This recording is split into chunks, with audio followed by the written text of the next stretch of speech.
we have our very own, very own Barbara Ingram-Rice, and she will be, what do you call this, presenting how to become a national presenter. Imagine that, national presenter for healthcare, continuing education, and I'm just excited. Before we went live, or before we went click live, uh, I told Barbara, hey, I was just reading your slide when you sent it to me the other day, and I'm actually closing a deal with another CE company. So again, thank you very much, Barbara. Appreciate you for coming over. I thank you for teaching us tonight, and for sharing your knowledge, and for having that abundance mentality, that if you can do it, other people can do it too. And then there's a need for people to present themselves to be a CEU provider, to be actually, not only just going out there, but actually sharing the knowledge and the expertise that we have as a therapist. So again, let's welcome Miss Barbara Ingram-Rice. She's an occupational therapist. She is a licensed massage therapist, CLT, CHC, every letter I think she has. So again, welcome, Miss Barbara. Hi, Mike. Thank you so much. All right. So, All right. you got it there? Okay. So I wanted to talk to you tonight about how to become a national presenter for healthcare CE, because there seems to be a lot of interest in that. So Mike, if you want to go to the next slide. So part one is going to be, how do you find your gigs? And so let's take a look at what that looks like. So the first thing you have to do is establish yourself as a thought leader. And my dear friend Mike kind of reminded me of that the other day. And so here's the thing is, the first thing you want to do is, whatever your topic is, you might want to start with some smaller, maybe local venues, your local chapter of your therapy association or something like that. But you want people to respect your thought process, or respect you as a thought leader. And so one of the ways that you can do that is to get yourself appointed to the board of your professional association at the state level, local level too, but state level for sure. Now here's one of the things that I want to talk to you about if you're going to do it this way, is don't get yourself appointed to a local or a state board position and not do the job. Don't just be there for a resume builder. You need to actually be there, do the work, be at the table when the decisions are made. That's how you become a thought leader, okay? That's how you get people's ear and get them listening to what you have to say. You have to be there. You have to do the job. And so one of the ways that I did that, I actually have served on the Florida OT, not the licensure board, but the Florida OT Association board for a total of 27 years. I stepped away from it a couple of years ago to do some different things, but I was there at every single meeting, every single time. And there were other people that had board positions. I know there was one particularly vocal board member who we actually had a board meeting in her office just prior to one of our conferences that was going to be on her campus. And she chose not to be there that weekend. She didn't feel like the content of the conference was interesting to her, and she took her family to Disney World. That doesn't get you a seat at the table ever again. The other thing you want to do is you want to participate in social media for your profession, both internal and external. So external would be things like Facebook. It would be things like, our alternatives career group. I've gotten involved in several therapy groups on Facebook, and I've met some amazing people. And so that's a way that you can establish yourself as a thought leader. The other place is internal to your profession. So I don't know about PT or the other professions, but AOTA, if you're a member, has a sort of an internal old school listserv where discussions happen around different topics, and individuals can start a new topic, and then there's a discussion thread that can go with that. And, you know, so sometimes in those venues, they talk about some really important things, and you need to weigh in. You need to talk about, you know, your perspective of that. That's a way that you can establish yourself as a thought leader. You know, and the other thing is think about ways that you may have already started doing this. You may already be a thought leader, at least in your circle of influence. You know I was talking about wanting to build my CE part of my business and have a booth at the FOTA conference next year to sell my continuing education packages. You know, and Mike's like, okay, that's great, but you need to establish yourself as a thought leader. And when I started thinking about it, it's like, yeah, no, got that part done. So think about ways that you may have already become a thought leader. Mike, next slide. Mike, next slide. I'm here. Wake up. Before you move on to the next slide, Oh, yeah. Barbara, I have a question. Yes. So, can I ask a question too? I mean, along the way, Yes. during the way, I'm also on the Facebook thing. How do you get appointed to the board? Can we just start just volunteering, or I mean, how does Yeah. that Yeah. work? That's a great question. Hmm. So, my first OT boss in Florida became my mentor over the years, and she was very involved in the association. Hmm. And so kind of when the time was right, she asked me what I thought about, you know, working on a committee. So Hmm. I wasn't really in charge of anything big. And, you know, as time went on, I just attended the meetings. And so actually go to your association meetings, go to their Hmm. board meetings. You know, you should be able to do that.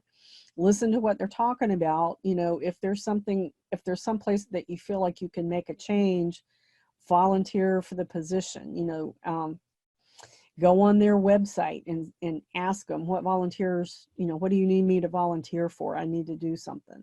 Hmm. Um, you know, for me, the way that I got involved was that um, instead of complaining about things being wrong, I got myself put in a position to make a change. That is so true. That is so true. And I don't know if you're watching or listening. If you're watching on the live, comment live. We're streaming this on our alternative career group. And if you're watching on the replay or on the actual course that Barbara is offering, is that you are the average of the 5 people you hang out with.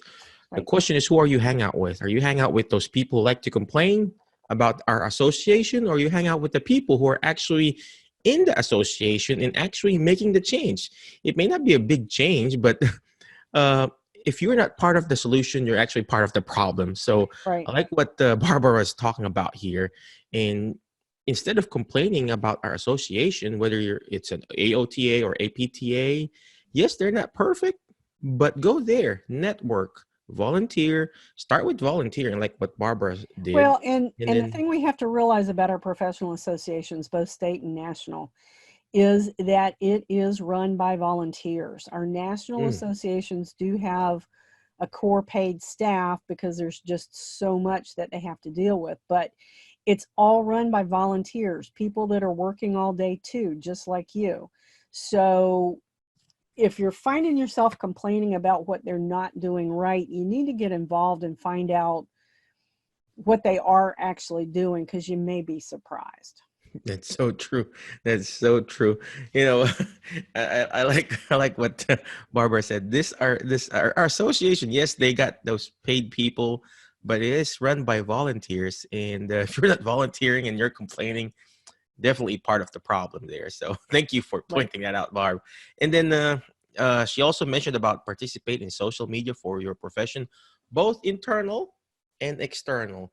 The more you become, the more you're here, you wanted to learn how to be a CEU provider. How will your audience actually believe in you and think of you as the expert in that specific field if you cannot even network with your own fellow Right. therapist? So Right. that's the goal there. That's the goal. Thank you for pointing that out, Miss Barb. So, all right, I'm going to move on to the next slide. Okay. Thank you. Thank you. No, it was a good conversation. All right. So here's the thing is I don't want to really spend a lot of time talking about classroom presenting, but there are some big differences. And so I don't know, some of you may be adjunct faculty in a therapy program somewhere. And the thing you need to know is CE presenting and classroom presenting are kind of two different animals, or two sides of the same coin. Yes, it's all teaching, but with classroom teaching, you've got a whole semester to make your point, right? Mm-hmm. With CE presenting, it's a one-shot deal. You've got your 2 hours, 5 hours, 6 hours, 8 hours, however long your CE is. You kind of have just the one shot, and then you're going to move on to another audience, right? The other thing is in the classroom, because you've got a whole semester, you can progress your class at a pace that they need. In CE presenting, you kind of can't do that because your time is limited. Okay, so one of the things that you have to do is you have to be able to manage your questions in order to stay on track. And so one of the things that I always do is I invite questions throughout my presentation, but I also tell them up front that I reserve the right to ask you to hold on to your question until a little bit later, because sometimes the questions are gonna be about something that you know that you're going to present in a little while, and you don't really want to spend your time or the class's time trying to explain a concept that we're not really ready to discuss yet. And so what I do is I invite people, so if I get that question about a future topic, I just say, I'm going to, I really want you to hang on to that question because we're going to cover that. And if while we're covering that, I'm not answering your question, I want you to ask it again then. And usually that works really well. The other thing is with classroom, you've got to have tests and grading papers, right? With CE presentation, there's no grading. If you're doing a live presentation specifically, you're not going to have to do a post-test to prove that, your participants actually learned something and engaged with the material at all. Okay, so that's kind of nice. There's really a minimum of paperwork once you get your presentation created.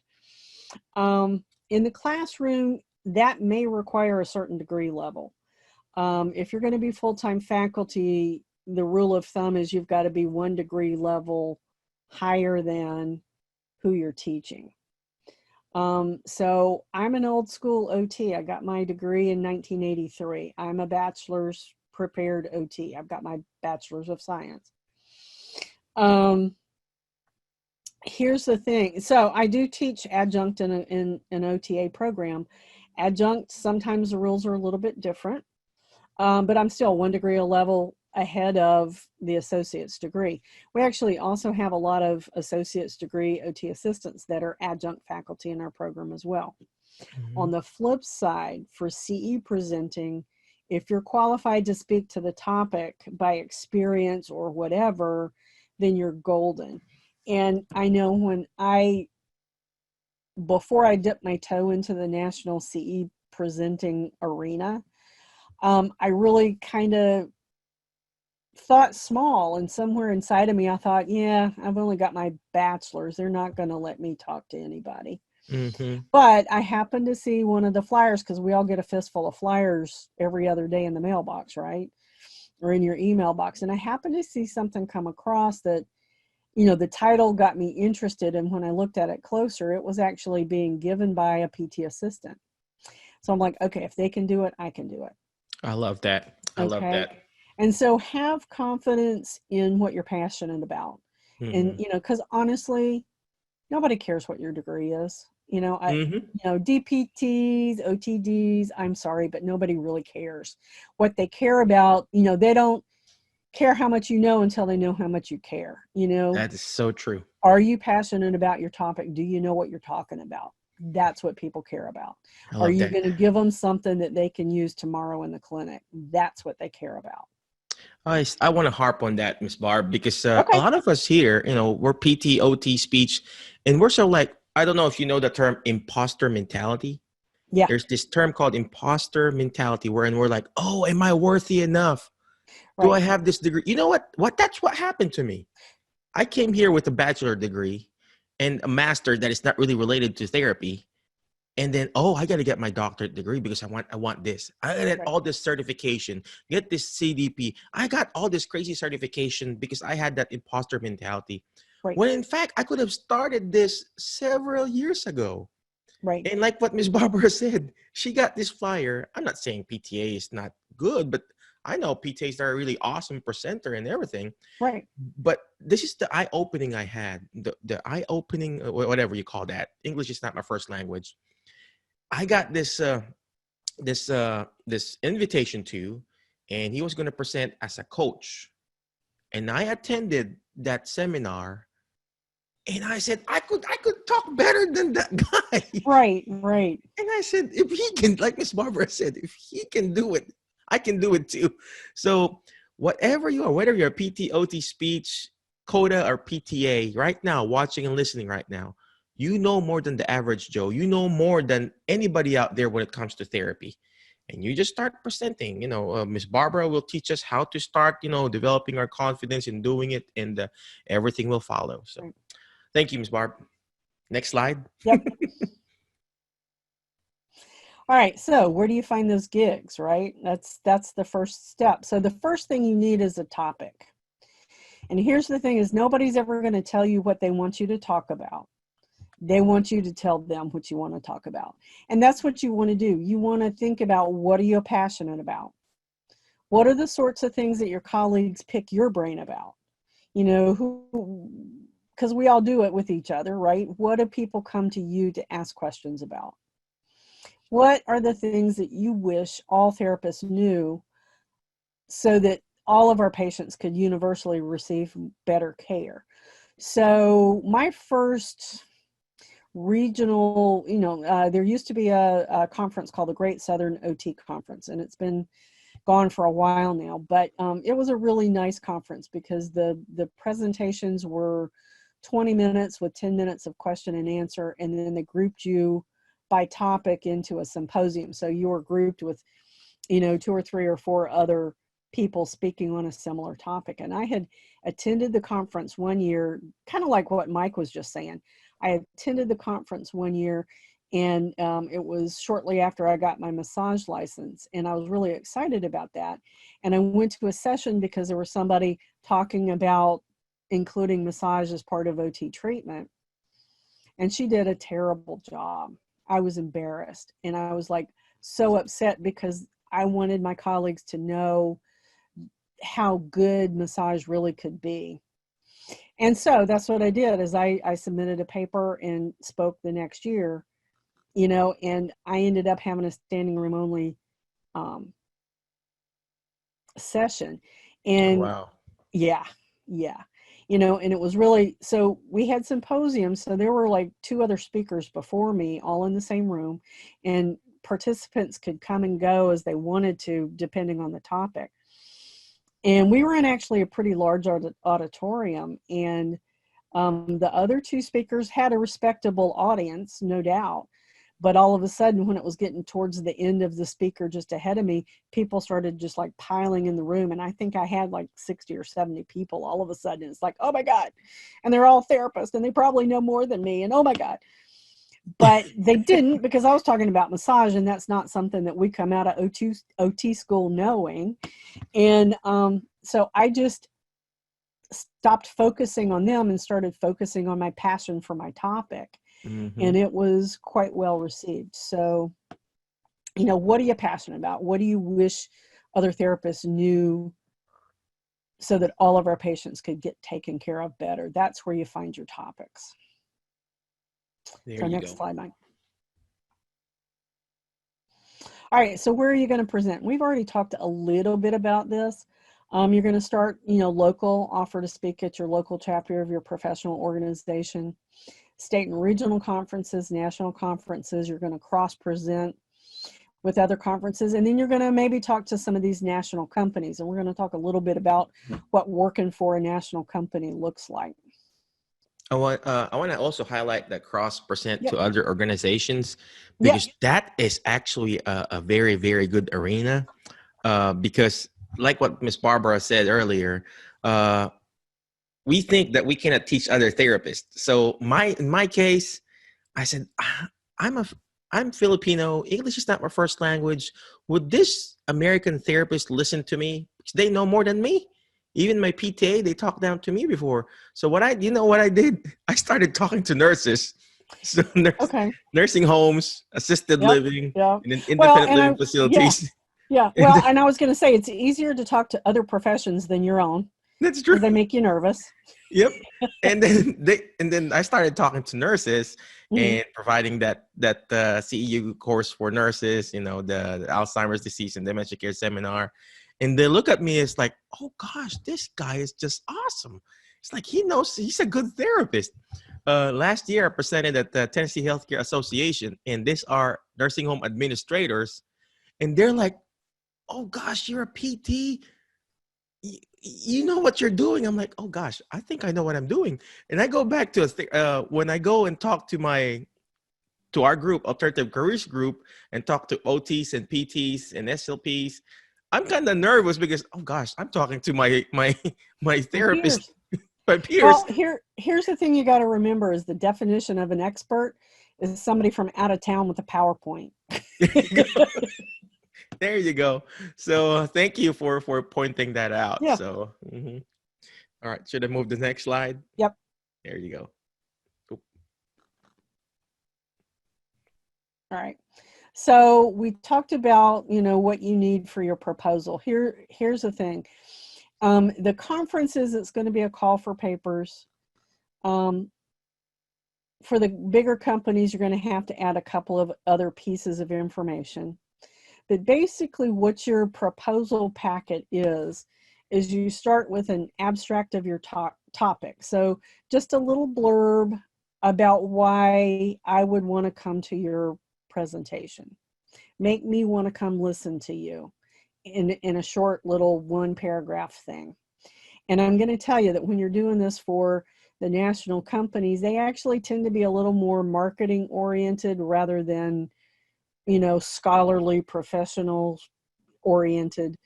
And it makes a big difference. Okay. So we don't like sales, but you've got to be a little salesy when you start to think about that. The next thing you want to do is you want to write 3 to 5 learning objectives. I've seen some courses that had 8 or 10 learning objectives. That's kind of like overkill. 3 to 5, maybe 6 is all you need. Then you have to put together a syllabus or an outline of the specific content. And here's the kicker is you really need to try to come up with timeframes or how much time you want to speak on each part of your outline. Because there's some, especially if you're going to be on the national stage, because there's some states that require that, the state wants to see evidence in order to certify the CEU.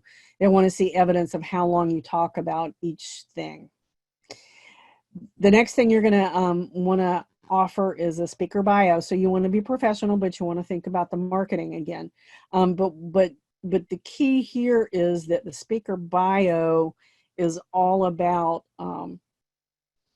establishing the fact that you qualify as somebody that is qualified to speak to the topic.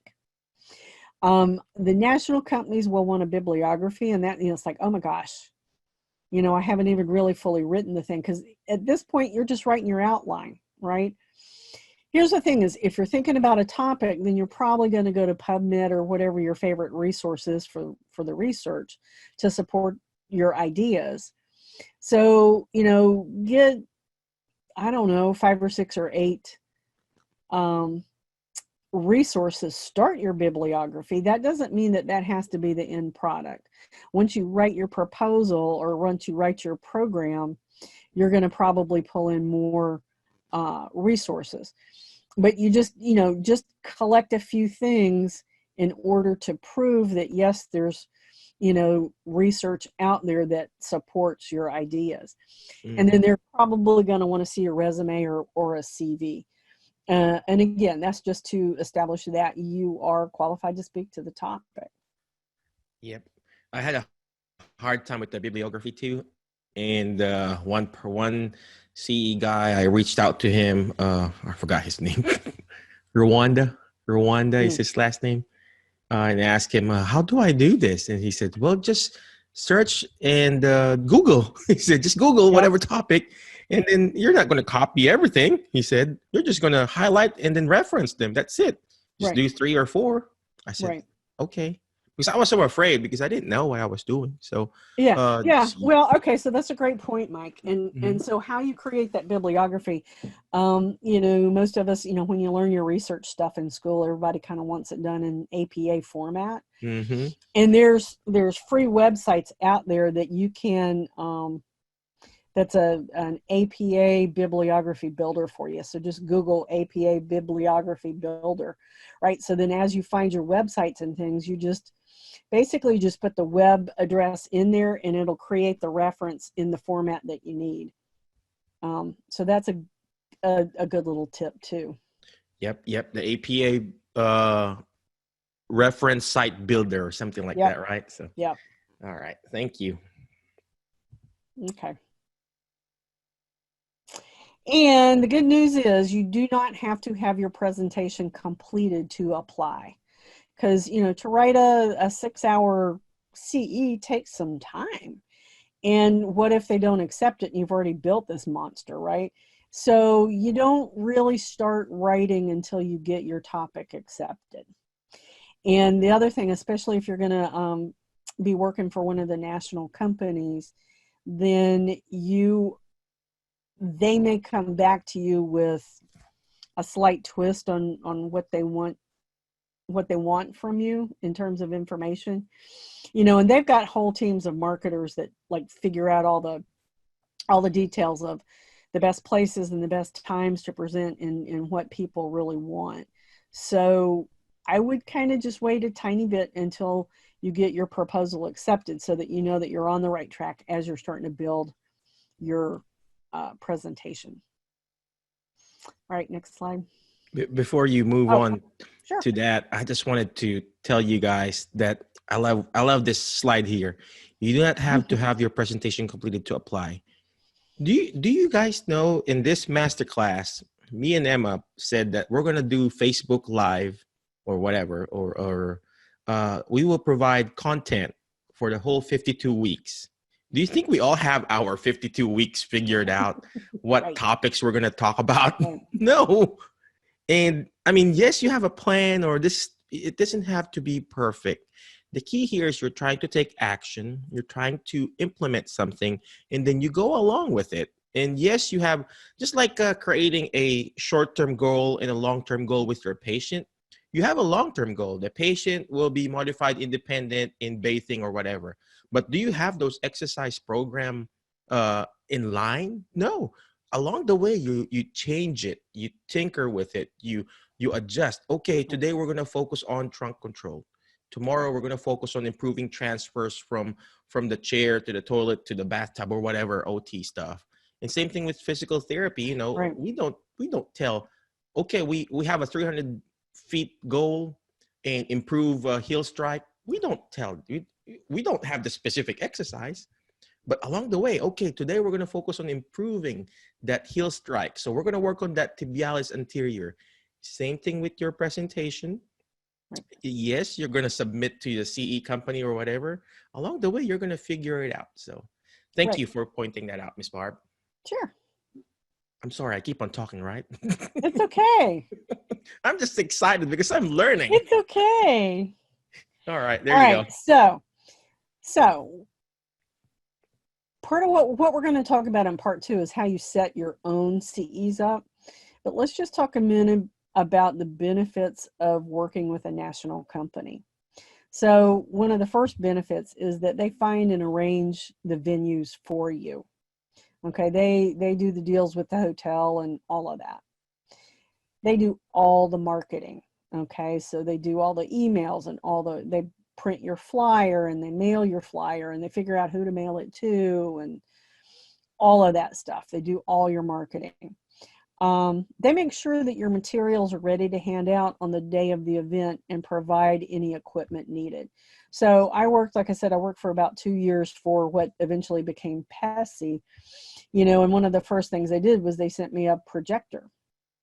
So I carried my own projector with me, And then, you know, the hotels, of course, usually have a screen that you can use and that kind of stuff. So they make sure that you have the equipment that you need. You get to tell them how you want the room set up so that they can tell the hotel, do you want classroom style? Do you want theater style? What do you want? You know, so when I was traveling, I was teaching an intro to lymphedema course. And so I made sure that I had classroom style up front, but I needed space for some exercise activities that we did in the afternoon.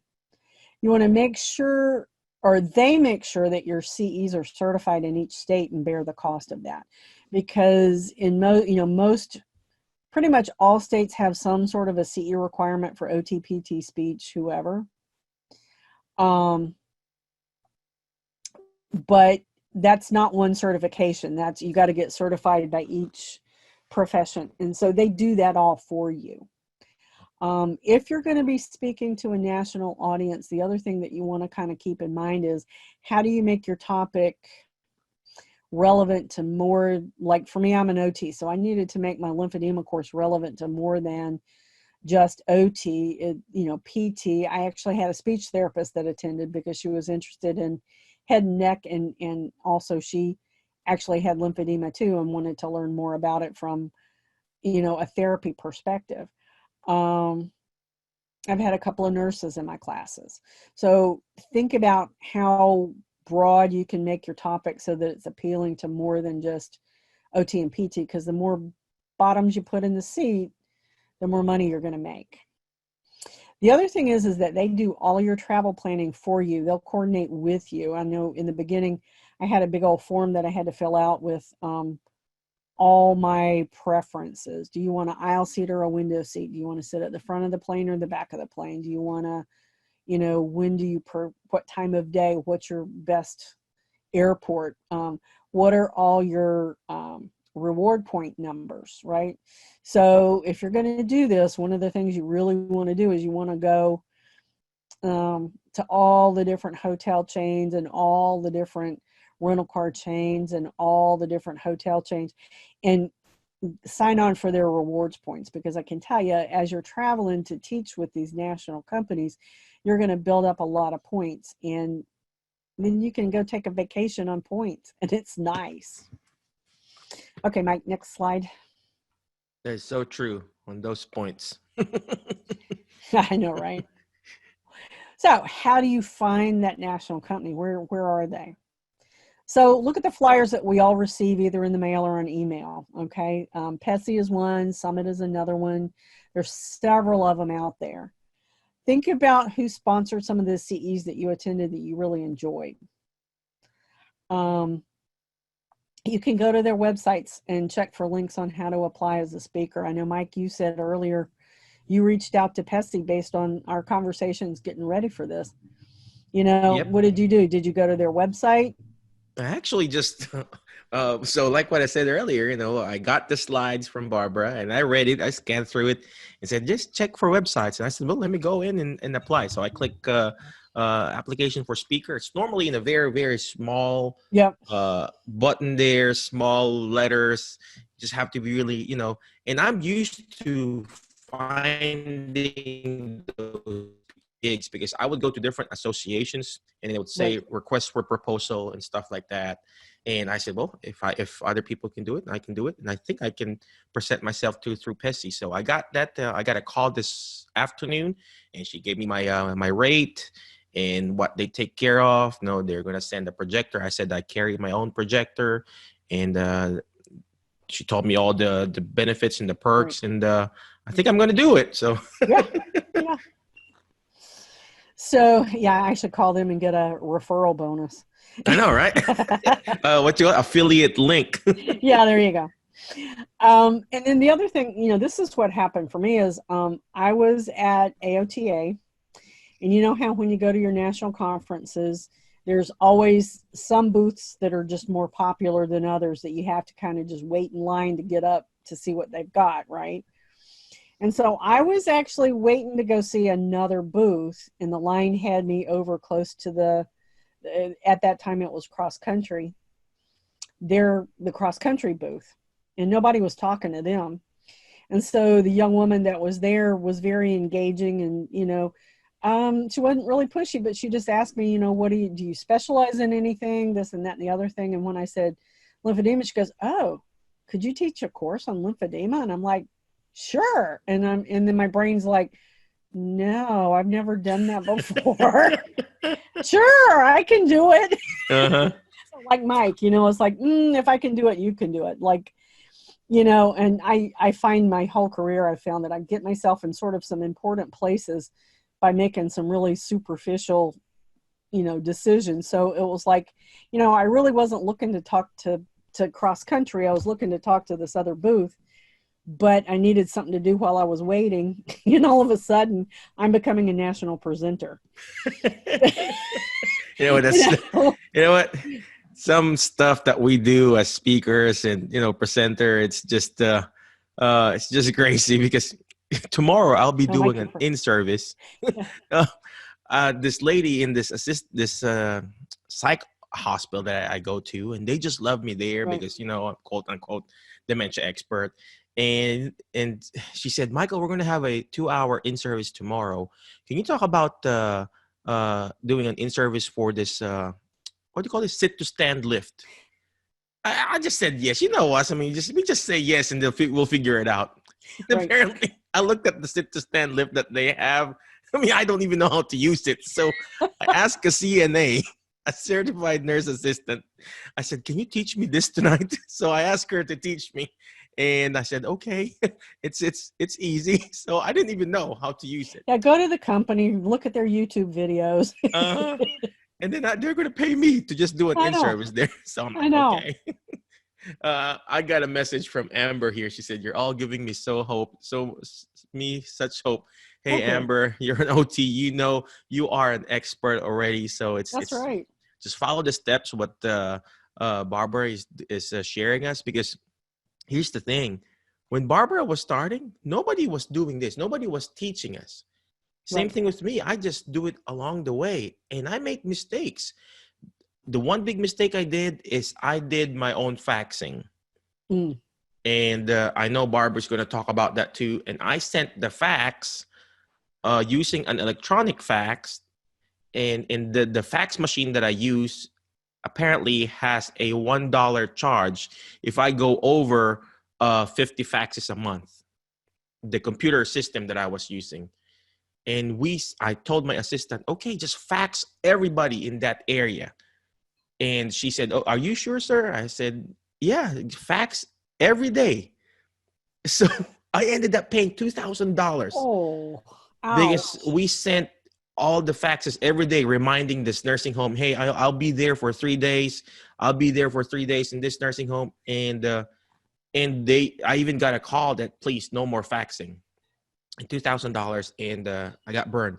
And here, Barbara's teaching us all her mistakes, and that way we don't do the same mistakes. So, Amber, that's good. That's good. You're here. Yep. You're on the right track. Yep. So, all right, I'll stop talking. I'll move on to the next slide. Thank you, Ms. Barb. All right. So like I've said before, you need to approach the national company with your topic.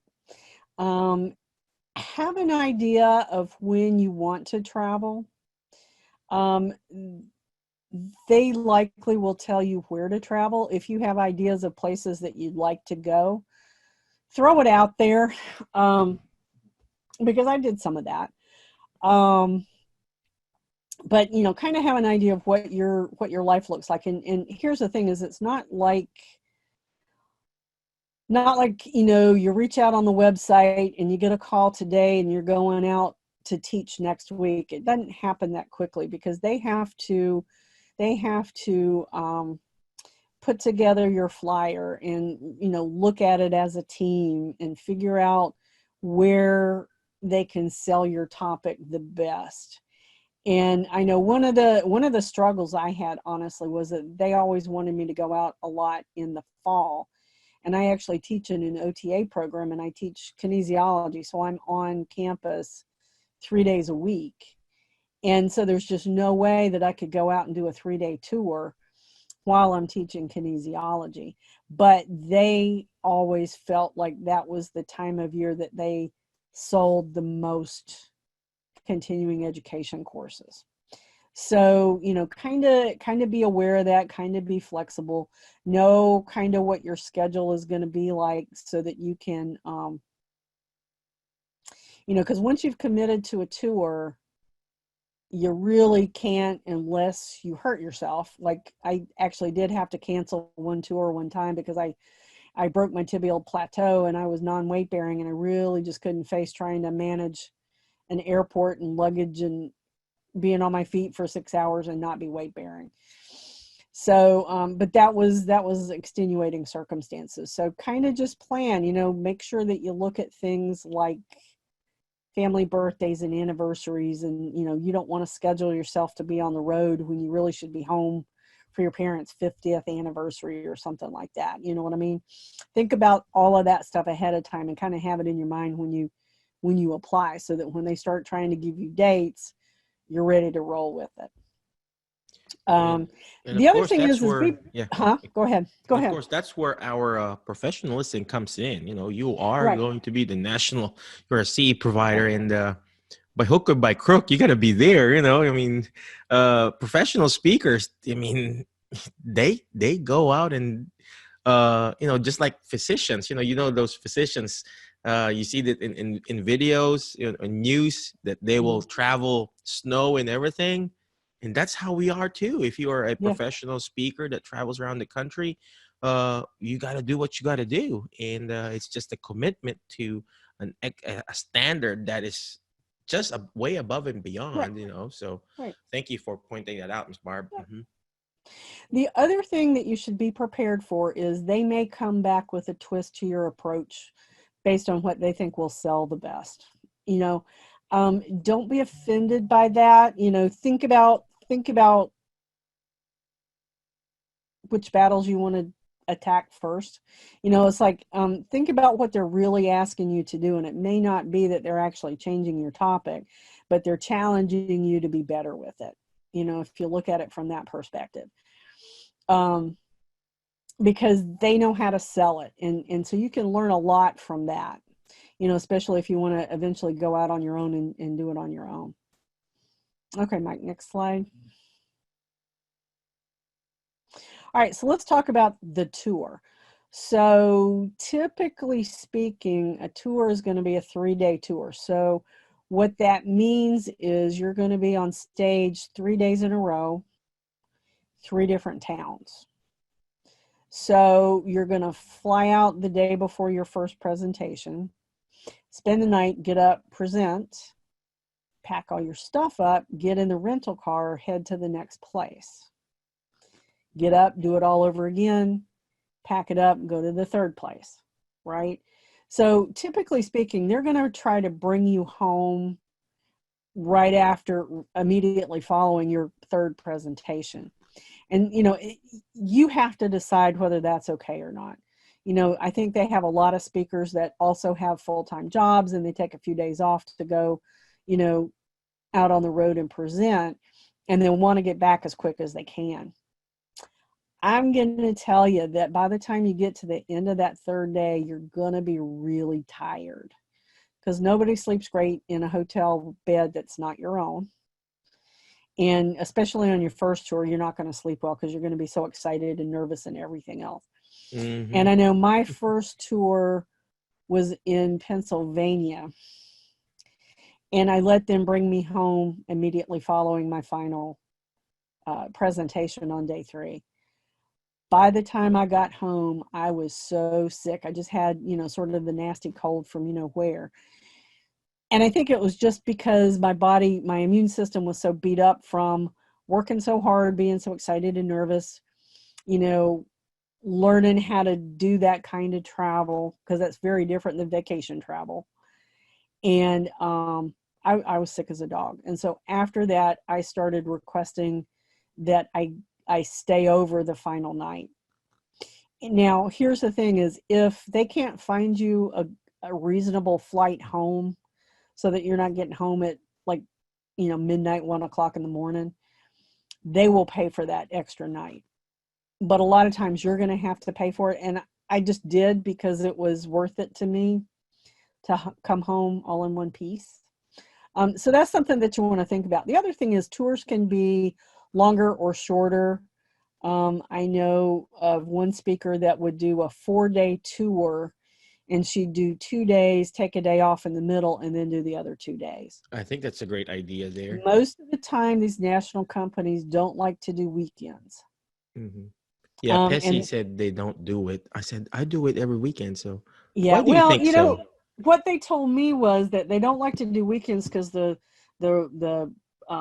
ballrooms, or the rooms that you would use for Are your more meeting in the expensive. hotel are more expensive on the weekends because people want to use that for weddings or bar Mm. mitzvahs or whatever, right?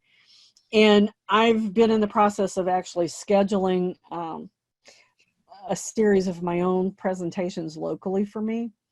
And the hotel that I chose, they actually gave me a better rate on the weekend because they don't usually have people in on the weekend. Okay. So, now it's a Holiday Inn Express, and it's not really near the beach. It's not really near anything fun. So most of what they get are meetings that typically happen during the week. So I was able to get a better rate because I was willing to take a weekend day. So those are just some things to think about when you're negotiating. And it's some of the stuff that I wish I'd have known up front, because they're not going to tell you this stuff.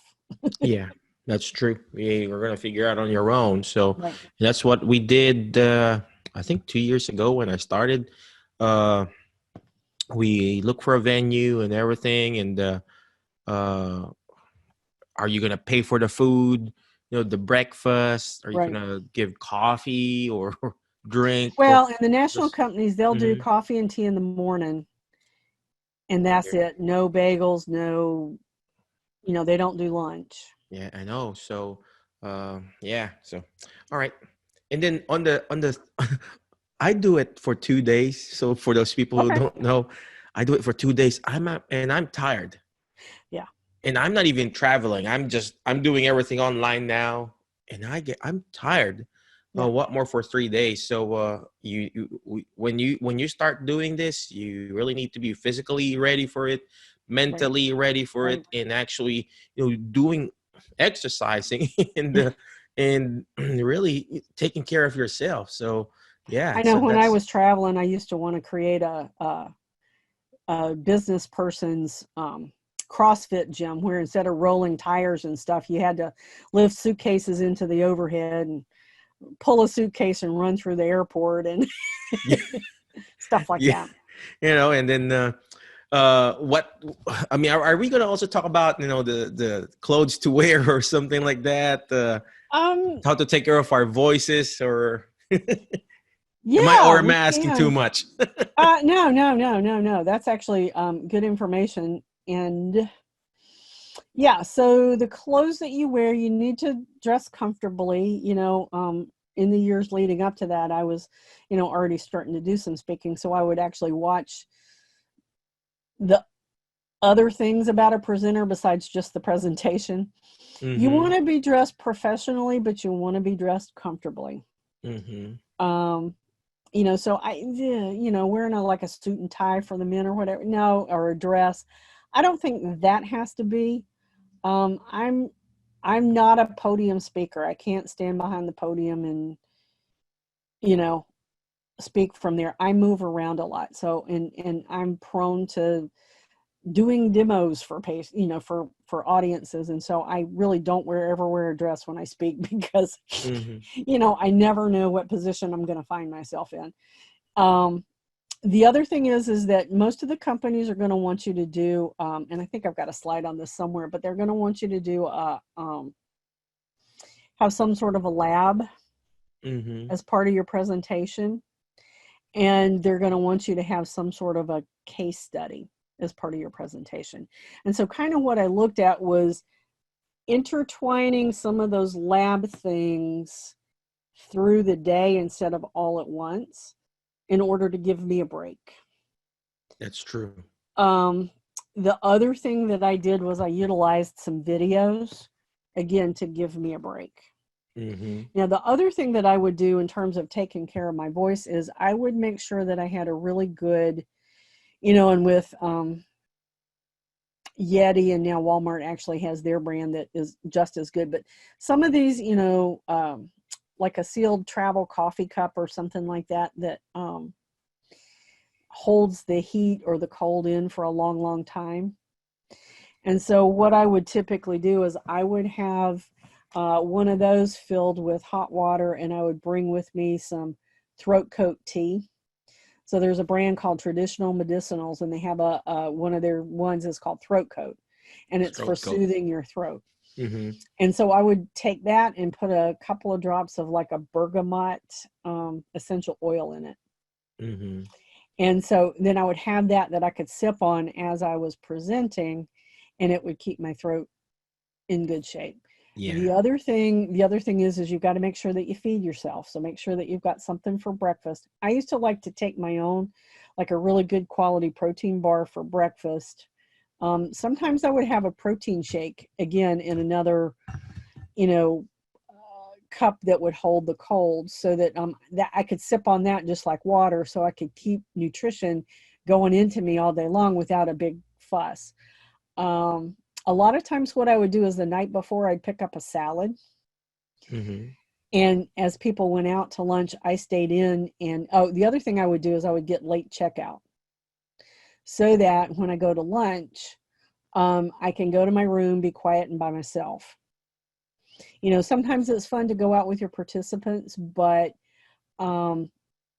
it depends on where you are in your tour. It depends on how many participants you have. It depends on your mood that day. But more times than not, I would just go back to my room, finish packing, have a nice lunch, be quiet. You know what? That's And then true. come back, Because sort of put my feet up and be rested for the rest of the day. The other thing that I would do is like pack up and get on the road, because usually, if you're doing like a 6-hour thing, you're done between 3:30 and 4. So you want to go ahead and get on the road and get out of town before the 5 o'clock rush starts. mm-hmm.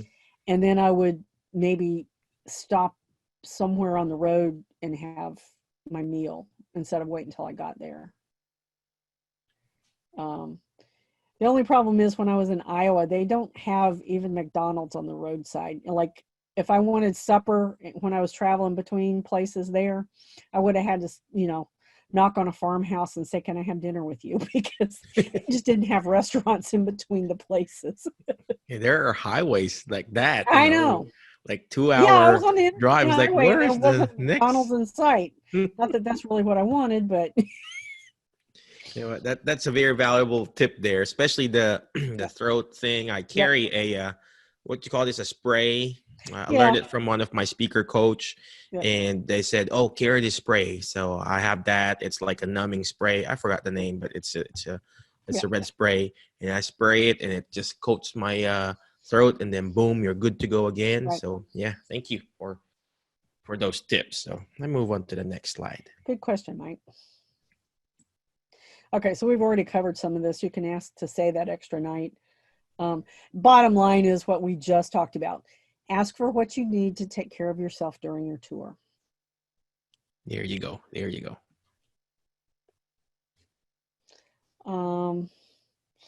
So again, if you're going to be working for a national company, one of the things you want to ask about up front is what is their system and how quickly do you expect your reimbursement?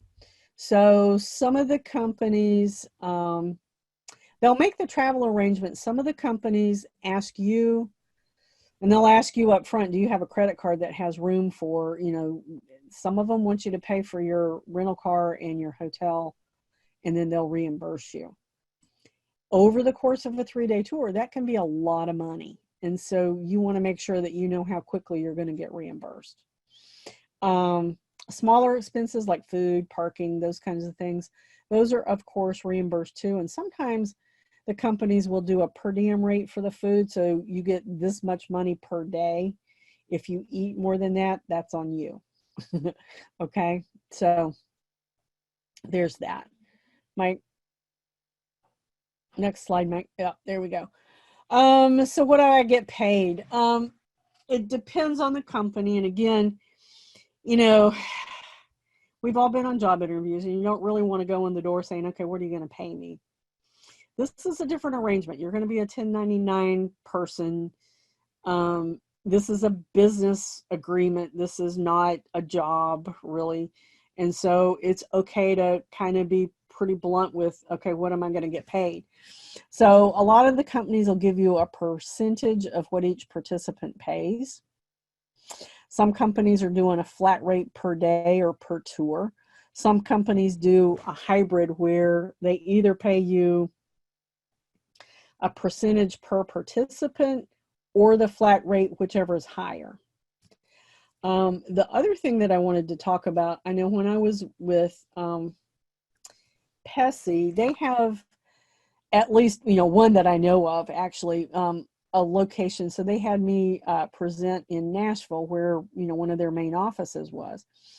And within that, they had a presentation room that was set up for recording. So they had microphones everywhere. They had the right microphones. They had cameras in a few different spots. They had a tech that was in the back room monitoring the recording of the whole thing all day long. And so what they did was they produced then a recorded version of my presentation. And so even though I haven't been out on the road in a while now, they're still selling my presentation. I think it's either streaming or you could get a DVD. Either way, I still get a royalty from that. So like just the other day, I got a royalty check. Now, it was just under $200, which, Still passive income there. I'm not going to retire on that, but that's $200 that I didn't have to do anything to get. It's true. You know what I'm saying? And so I'm not going to send it back. Yeah. You know what I mean? Like, I don't know. It just, somehow those little $200 checks tend to turn up at just the right time for me. Well, I still get some checks from MedBridge, so I mean, Yeah. it's just not bad. I get like Exactly. $30, $40, 50. It helps. Every quarter. So I'm doing great at 200, huh? So yeah, my books. To tell you the truth, my books, I get like, I will only say it for $3.99, Right. and probably I get like 5 cents out of it, and every month I probably get like $10. Yeah. I mean, still, it's $10 is $10. It's $10. So, yep. You can get a deal at Chili's for that. Oh, I have a question, Miss Barb.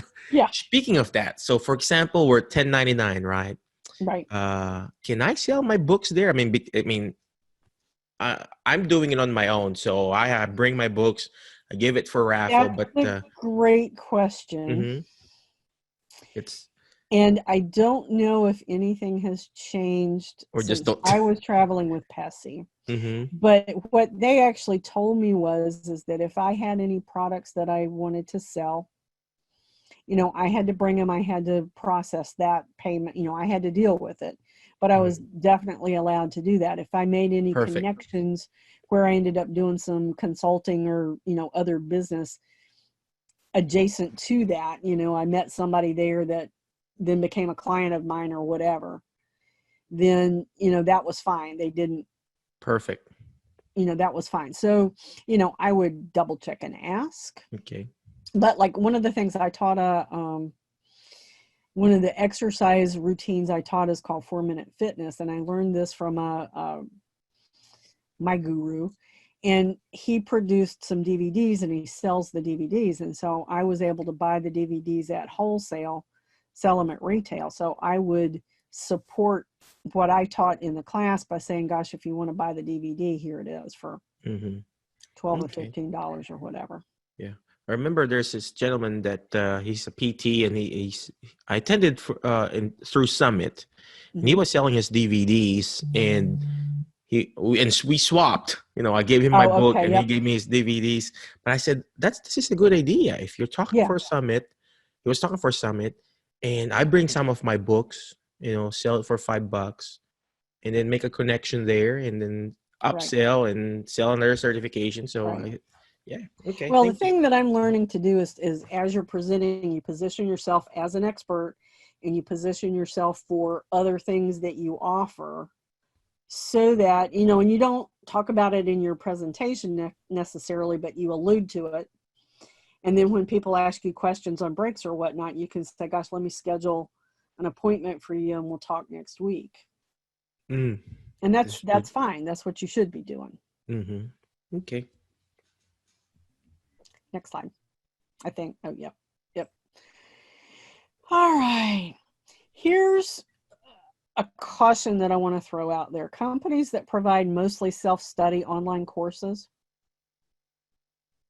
A self-study course is going to be defined as any course where the participant reads or listens to content and takes a test at the end to demonstrate knowledge, but there's no access during the course to ask the instructor questions. So, you know, we all know with webinar capability on the internet now, there are some really good live presentations just delivered virtually. I'm talking about, you know, where you just read something or you listen to a video or you know, go through a PowerPoint or whatever and answer questions at the end and you get your certificate. That's a self-study. And most, in pretty much, I don't want to say all states because I don't know that for sure, but I know in a lot of states, they do allow self-study courses, but not for your whole continuing education package. You know, so there's a limited time. Here's the thing is I got approached by one of these kind of companies and they wanted me to produce content for them to sell online. They were going to pay me a flat rate of $750 to write this 2-hour CE. And when you write a 2-hour CE to be presented that way, it's actually a little bit harder than doing a live presentation because you're not there to fill in the blanks. So you got to write it all out. And so they were going to pay me $750 one time, no royalties on the sales. And the content would belong to them, not me. And so per the contract, I was going to be limited. Like I could never basically use any part of that content in anything else I presented ever again. And I'm like, I can't do that. Yeah, I think I know that company. Yeah. So, you know, fortunately, my brother-in-law is a lawyer. He's a criminal lawyer, but, you know, I had him look at the contract. I'm like, okay, I'm not a lawyer and I know you don't do contracts, but you've got that legal mind. Look at this and tell me if I'm missing something good here because I'm not seeing it. And he's like, yep, nope, I would not sign that one. So be careful, read those contracts because you can get yourself in a mess quickly if you don't. You know, like with PESI, my course is my course. That's true. It's not their course. And so, you know, in May, I've got set up to present it locally myself. And I can do that because it's still my course. So. I'm actually looking for that CEU company. Oh gosh. Home CEU Network. Is that the company? That's one of them. That's one of them. Mm-hmm. That's So, one of them. I reached out to them too, and they told me that, and I said, "Well, that's going to be weird because I don't even own my slides. Yeah. It's owned by the NCCDP in my case." Right. And they said we're going to own it, and I said, "Well, I can't really do that. So I'm just an instructor for NCCDP." So yeah. So all right, I'm gonna move on to the next slide. You still got more time, Miss Barb? It's 8:00. So yeah, I can say I don't think we have a whole lot more slides. Okay. There you go. Okay, just a couple more things to think about as you're writing your actual presentation. If you're going to use your slides as your course manual, then you want to think about your slides, either present them, so you can save them as an outline form, or you can save them as slides, like, you know, 3 slides on a page with room to write notes. And then they'll bind them up into a booklet and give it to your participants. They'll actually mail it to the hotel for you and you give it to your participants. We already talked about this a little bit. The national companies are going to insist on some lab time and some case studies. So you want to think about that as you're building your courses. And think about how you can use some of those things to give you a little bit of a break during the day. And then you're going to think about your break times. You know, when is a natural break in your content? You're going to want to let your participants, you know, have a bathroom break every hour to about an hour and a half. And then what time are you going to break for lunch? Here's the trick that I learned a long time ago is if you break for lunch at 11:30 instead of 12, Everybody can get to the restaurant and get served before the 12 o'clock rush starts. And then they can get out and get back to your course in time. The other thing is, I always tell my students, tell my participants that if they're going to go to a sit-down restaurant, when they order their meal, ask for the check right away so that they can go ahead and take care of the business, so that if they need to leave to get back, they can do it and they don't have to wait on the waiter to be able to get paid.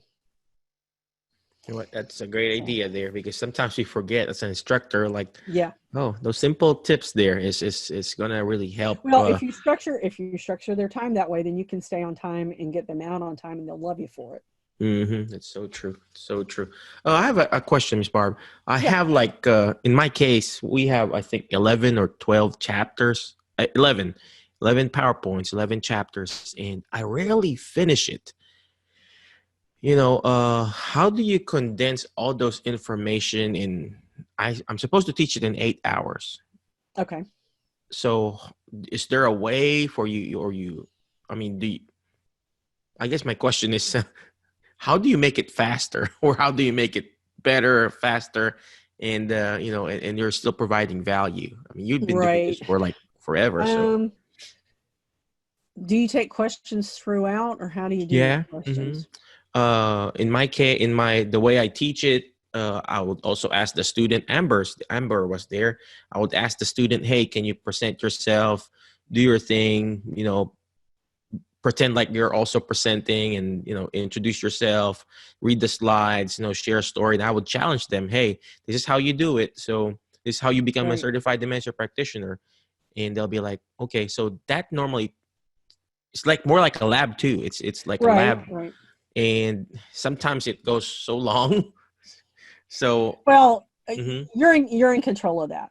Mm-hmm. When you're asking people to do things that are outside their comfort zone, Mm-hmm. they're gonna put it off until they have to. Mm-hmm. So if you have to set a timer on your phone so that it's audible, so everybody Yeah. hears it, Okay. you know what I mean? That's what you have to do, because it sounds like that's part of what you're doing, is you're asking people to step outside their comfort zone, Mm-hmm. and they don't want to do it, so they goof around and don't get it done Mm-hmm. in a So timely yeah, way. Whereas it's timer. like, Okay. nope, we got to go. Let's, you know what I mean? Yeah. Okay. All right. Thank you. Yeah. All right. You want to keep going? Yeah. I should have just like one or two. Okay. Yeah. The other thing is just practice. Make sure that you've got enough content for your time frame. You're going to feel stupid in your office all by yourself talking to yourself. But do it anyway. Say it out loud. Don't just do it in your head. You know what? That's me too. Before I was like, gosh, am I supposed to do this? Because I have a speaker coach and author coach, and he would say, well, you go in front of your mirror and talk to yourself. I'm Yeah. like, really? Am I supposed to do that? And now I do it to my patients. I would tell my patients, okay, first thing in the morning, get up and tell yourself you're going to get better. And they'll be like, oh, that's so stupid, Michael. But actually, when they do it, they're doing it anyway. So Right. same thing with speaking. So you got to practice, Right. simulate, and talk to your Right. talk to your wife, in front of your wife, in front of your kids, and just practice. And the more you practice, the more you get comfortable with it. So, Yep. all right, there you go. Okay, just quickly, some other things to consider. Are you going to use demos? Do you have items that you want to show? Are you going to play show and tell? Is all of that stuff going to fit in your checked bag?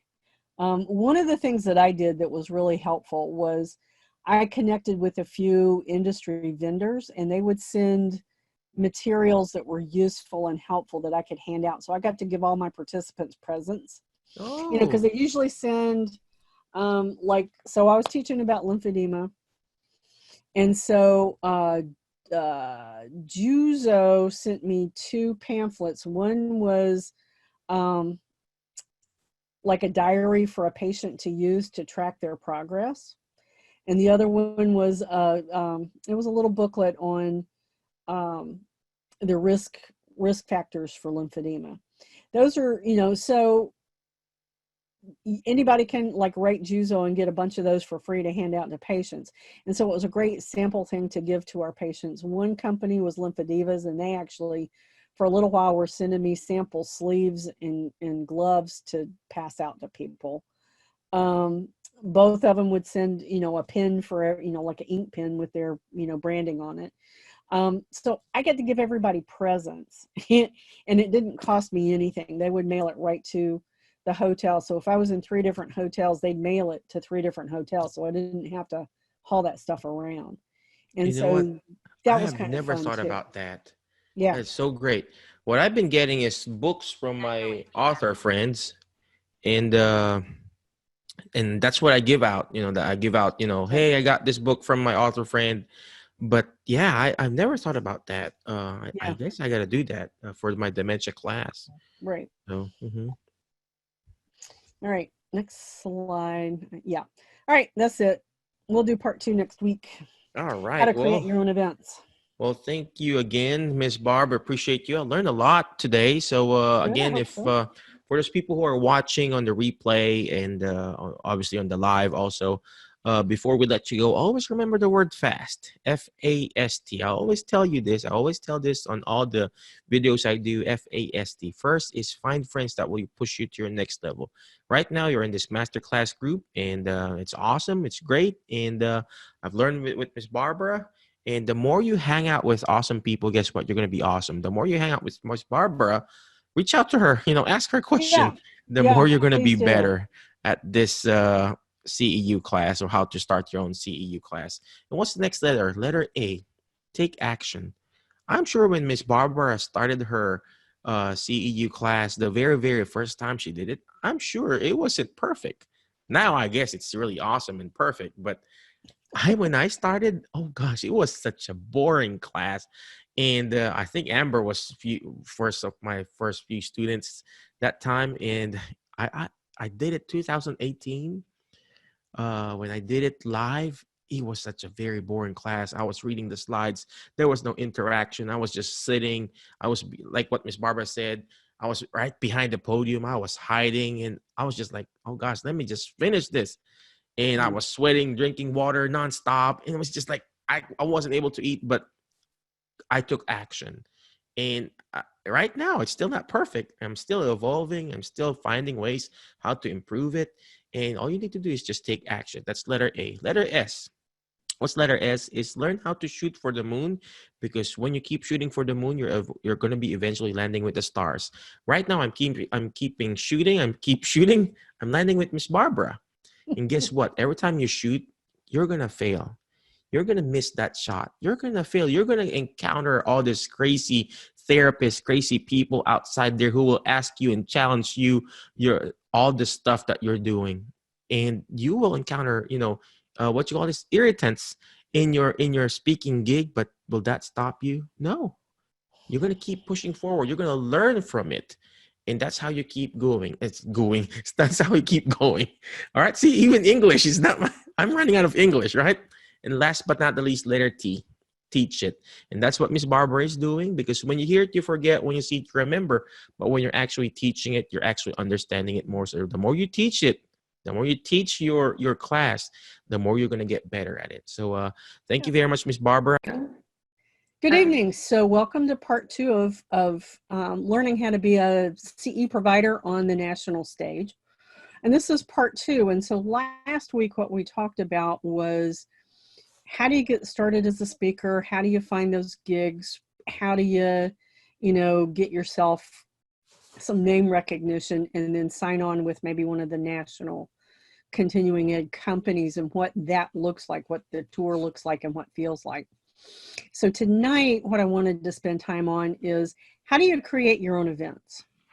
So just as a reminder, I'm Barbara Ingram-Rice, and I'm an occupational therapist, and I've been doing this for almost 37 years now. And I've been doing speaking actually a long time, longer than I really realized. And I first started at a regional conference. And part of my tenure of service back to the profession, I've spent about 27 years serving in some capacity on the Florida Occupational Therapy Executive Board. And before that, I was actually doing the same thing for Georgia. So right before I moved to Florida, I actually put together the whole state conference. And then since I've been down here, I've been really involved in, state conferences, which are a big, big deal. And if you want to do just your own, one topic continuing education program,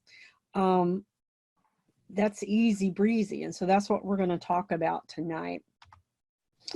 And I've got Emma Shapiro with me helping out. Hello, I'm so excited to, yeah, exactly. And I'm so excited to learn more about creating your own continuing education course, whether it be a live event or even, this could become an online course too. So I'm very excited, Barbara, to learn from you. All right, so let's move along. So here's the thing is, what if you want to forget about going with the national company and do your own thing? What do you do next? So what our next steps are going to be, and we're going to go through each of these item by item. So the first thing, remember last time we talked about to apply or send in your proposal for a presentation, you really don't need to have the presentation completed. You just really have to have an outline, and you have to have an abstract. You have to know what you're going to talk about and the outline, but you don't really have to have the whole thing done yet until you're ready to get on stage.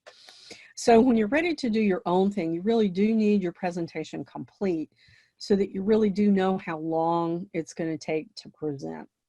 Because especially if you haven't presented much, you might think you've got a ton of slides, and by the time you start rolling through them, you realize that there's like one bit of content on each slide. And yeah. The other thing is you want to know about how do you give your participant continuing ed credit, right? So we're going to talk about that. Where do you hold your event? We're going to talk about, I actually just booked 3 events in the last couple, 2 or 3 weeks. And so I'll walk you through the process that I went through to figure out how you choose a venue, right? You want to think about when do you want to hold your event. We're going to talk about some things you need to consider with that. And then who do you invite to your event and how do you invite them? So another couple things, how much do you charge? That's always a big one. Should I provide food at my event? How will I get paid? So we're going to talk about all of those steps as we go through our meeting tonight. So the first part is the presentation, and we already started to talk about that a little bit. How long is it going to be? This is going to drive your choice of venue and the cost for the venue, because a lot of venues will give you, a half day or a full day price. So,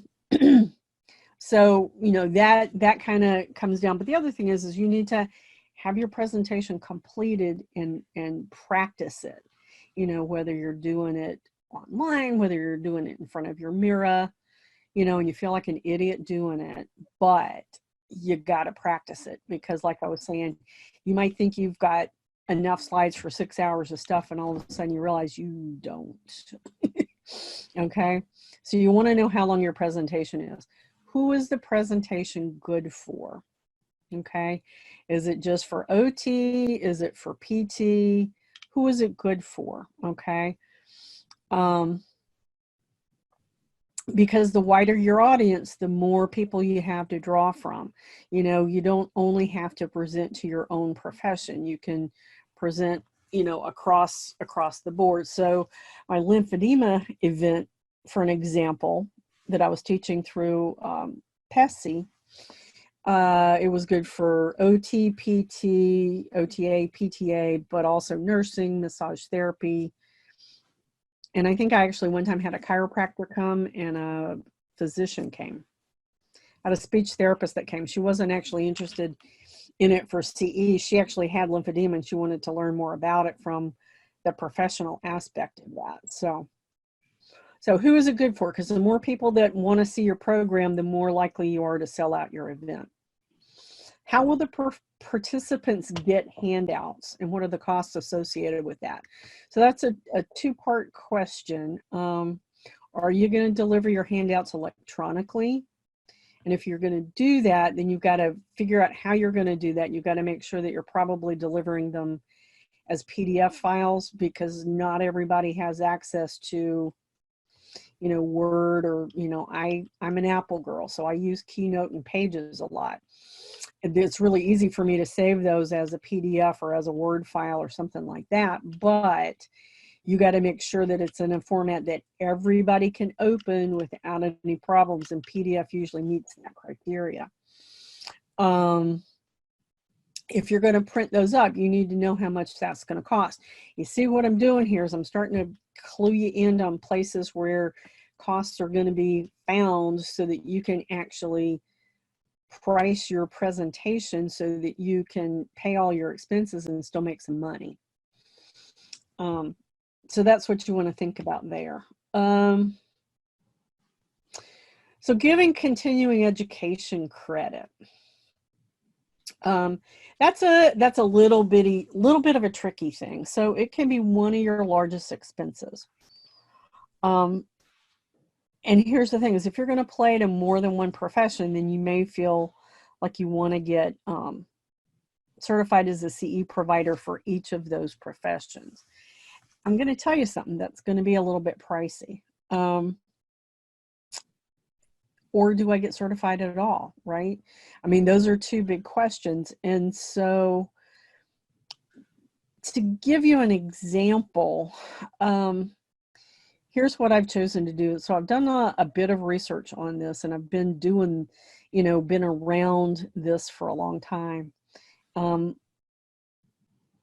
And so one of the things that I know is that most professions have a way to accept credit or submit credit, however their state does it, as long as they can prove that the continuing education is relevant to their practice. There's usually a way to submit it even though the presenter is not specifically certified in their state. So for an example, let's say there was a really cool course out in California, and the presenter only taught in California, so they didn't really feel obligated to get certified as a CE provider in Florida. But I wanted to go and then spend some time and, you know, hang out in California, make it a vacation, right? So here's the thing is, as long as I get a certificate of completion that says who the speaker was, how long I was there, where it was held, you know, what the title of the presentation is. So as long as I get a certificate that has all of those things, plus, you know, I usually keep a hold of the flyer that encouraged me to go, because that's going to have the speaker bio, and that speaks to, am I qualified to actually talk on this topic at all? Okay, so that's how you want to write your speaker bio, right? And it also will have, you know, sort of the agenda, you know, for the whole day. And so that also speaks to what the topics are actually, you know, what's the specifics of what you're talking about, right? And so if you have all of those things, a lot of times professions can self-submit continuing education. So then comes the question, do I get certified at all? Right? And I know I'm a member of a group on Facebook that's, you know, holistic OTs, I think it is. And there's a lot of them doing a lot of education, because there's a lot of stuff that they're doing that's not traditional OT, but it fits OT perfectly. And a lot of them do their education without getting certified at all. So are they still providing continuing education units? Yeah. Okay. Like I was saying, most of the practice acts have a way that you can submit continuing education if the speaker is not specifically certified, as long as you can prove they're qualified and the topic is relevant to practice. Gotcha. Now, when you say certified, I want to make sure that people listening understand what certified means. So for me, I've done a little bit of research because this is a topic that I'm really interested in. Mhm. So when you say certified, that's where I'm in New Jersey, for example. I go to the New Jersey board, I see the rules or the regulations to Correct. create my continuing education course. I follow those and Right. I pay, I think it's about $100 for New Jersey. I Yes. pay $100 and I submit my CE. That's what you're, Right. and then say I get Right. approved. That's what you're Right. calling certified, correct? Right. Exactly. Exactly. And it's going to be a little bit different in every state. It's going to be a little bit different for every profession. Because in Florida, for an example, OT, well, in Florida, we have a system called CE Broker, which is an electronic tracking system for all of our continuing education. And so as a CE provider, I had to create a separate account as a CE provider. The account doesn't cost me anything, but what it does is this an electronic conduit to send my information into the board for their, approval or whatever. And so once you do that, so for OT, I basically have to get one course certified. And then once I become a certified provider, I can put up as many courses as I want to. Okay. The caveat to that is that in Florida, we've got several that are mandatory education pieces that have to be specifically approved by the board. So, and then all of that, there was a fee of $250 that I had to pay for the licensure period. So it's a 2-year period. Now, the PTs, the licensure board doesn't handle CE certification at all. It's the Florida PT Association. Yes, the individual states do it in physical therapy. Yeah. And so, yeah. And so you go through them and it's like, I want to say it's $150 per course per year. Okay. So that's a lot of money. Yeah. And that and varies if I wanted to get state by state too. It's usually that's what I've found is it's roughly between the cheapest I've seen is like $50. I think that was in Connecticut, but it varies state by state, but between like 100 right. to 150. And that's usually per Right. course, you're right. And usually for 1 to maybe 2 years. Yeah. Right.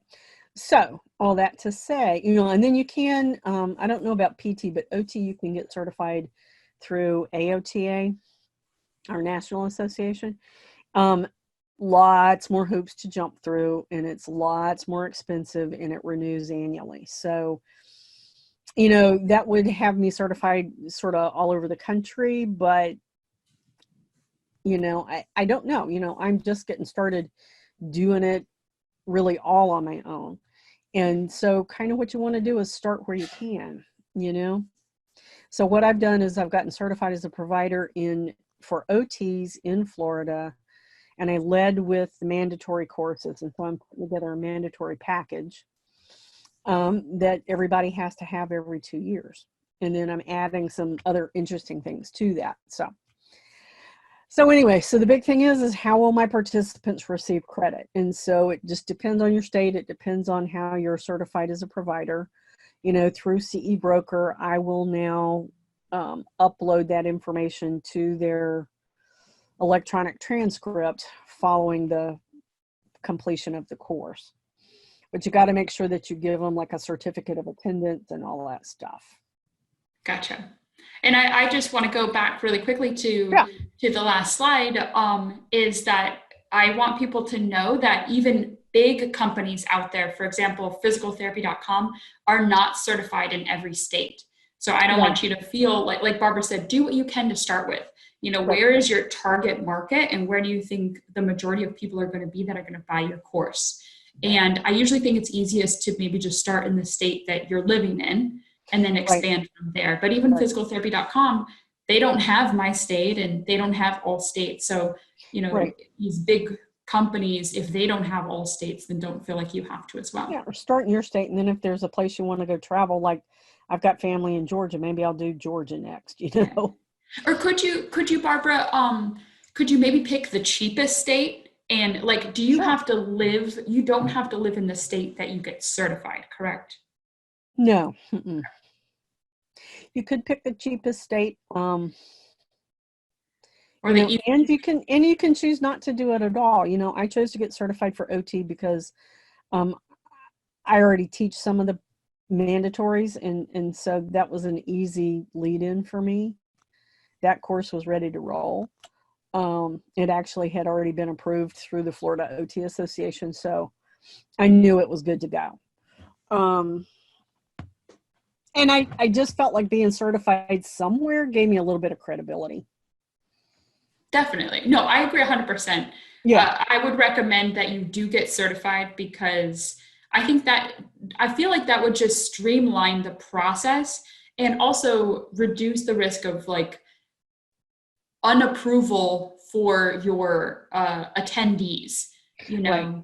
because I sort of think, and let me know if I'm correct in this, that sort of if you're certified in one state, when I've talked to these companies, they're sort of like, if it's in one state, pretty much those other states sort of follow along and say, yeah, it's okay. Right.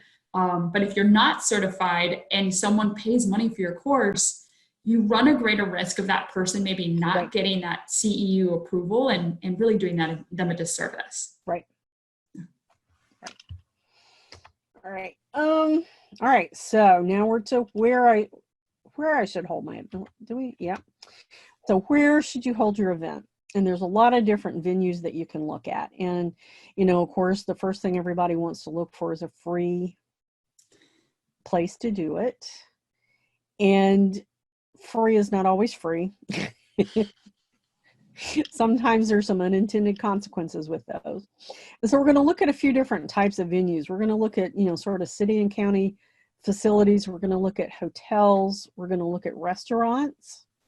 And we're going to look at maybe collaborating with local colleges or hospitals and some other ideas. And so let's kind of just go through some of these. And so these are actually actual numbers that I received, you know, within the last month on a few different venues. And so one example of a municipal venue. So we've got a sort of a municipal auditorium that's used for a whole bunch of stuff, and they have some smaller rooms available as well. So this particular room was available for $88 an hour. So I've got a couple of my events that are going to be 6 hours. So it's going to be $566. It's a lot of money, right? Plus sales tax. Fortunately, insurance wasn't required. Some of your venues are going to have to make sure you ask or make sure you read the contract carefully, because some of the venues want you to carry like a liability insurance or a liability rider. This particular venue, if alcohol was going to be served, then you have to hire one police officer to work the event. So then that's another additional cost. Setup and use of our 60-inch round tables and chairs was included, but I really didn't want round tables. I wanted, you know, classroom style. And I had one of my other events, I didn't want round tables either. There are like some local libraries and stuff that have some pretty big rooms that would be great to present in, except that because it's a county holding, they don't want you to charge for it. You know, they're not charging you for the room, but you don't really want to charge for your event. And anyone and everyone should be welcome to come. And so maybe your continuing education program is not right for everybody. I mean, obviously we're talking to therapists, and, you know, if somebody just walks in off the street, they're not going to understand what we're talking about. And so that's not necessarily a good choice either. I know some time ago, I looked at a venue like that, and one of the things I found too was that there's a couple of facilities in town that I could rent for a fee, plus I was going to have to pay for the tables and chairs too. So it went from probably being affordable to not at all affordable. You know, it's amazing. So now let's look at hotels. And so I compared a couple of different ones. And so Sarasota is not a great big place, but we've got a decent little airport. And so I looked at the Hampton Inn near the airport. One of the things I thought about when I was looking at hotels is Where have I been to those one-day wonders that, you know, I didn't have to pay an arm and a leg for? You know, and I think we've noticed that the price of those are all going up. Yeah. Part of that is because how much hotels cost. So this particular one was $250 for the half a day, $500 for the full day. They did set up and clean up, but I had to use their caterer. And there was a certain amount of food that was expected to be purchased. You know, and so when you're kind of stuck there, you don't have any room to negotiate because there's no competition.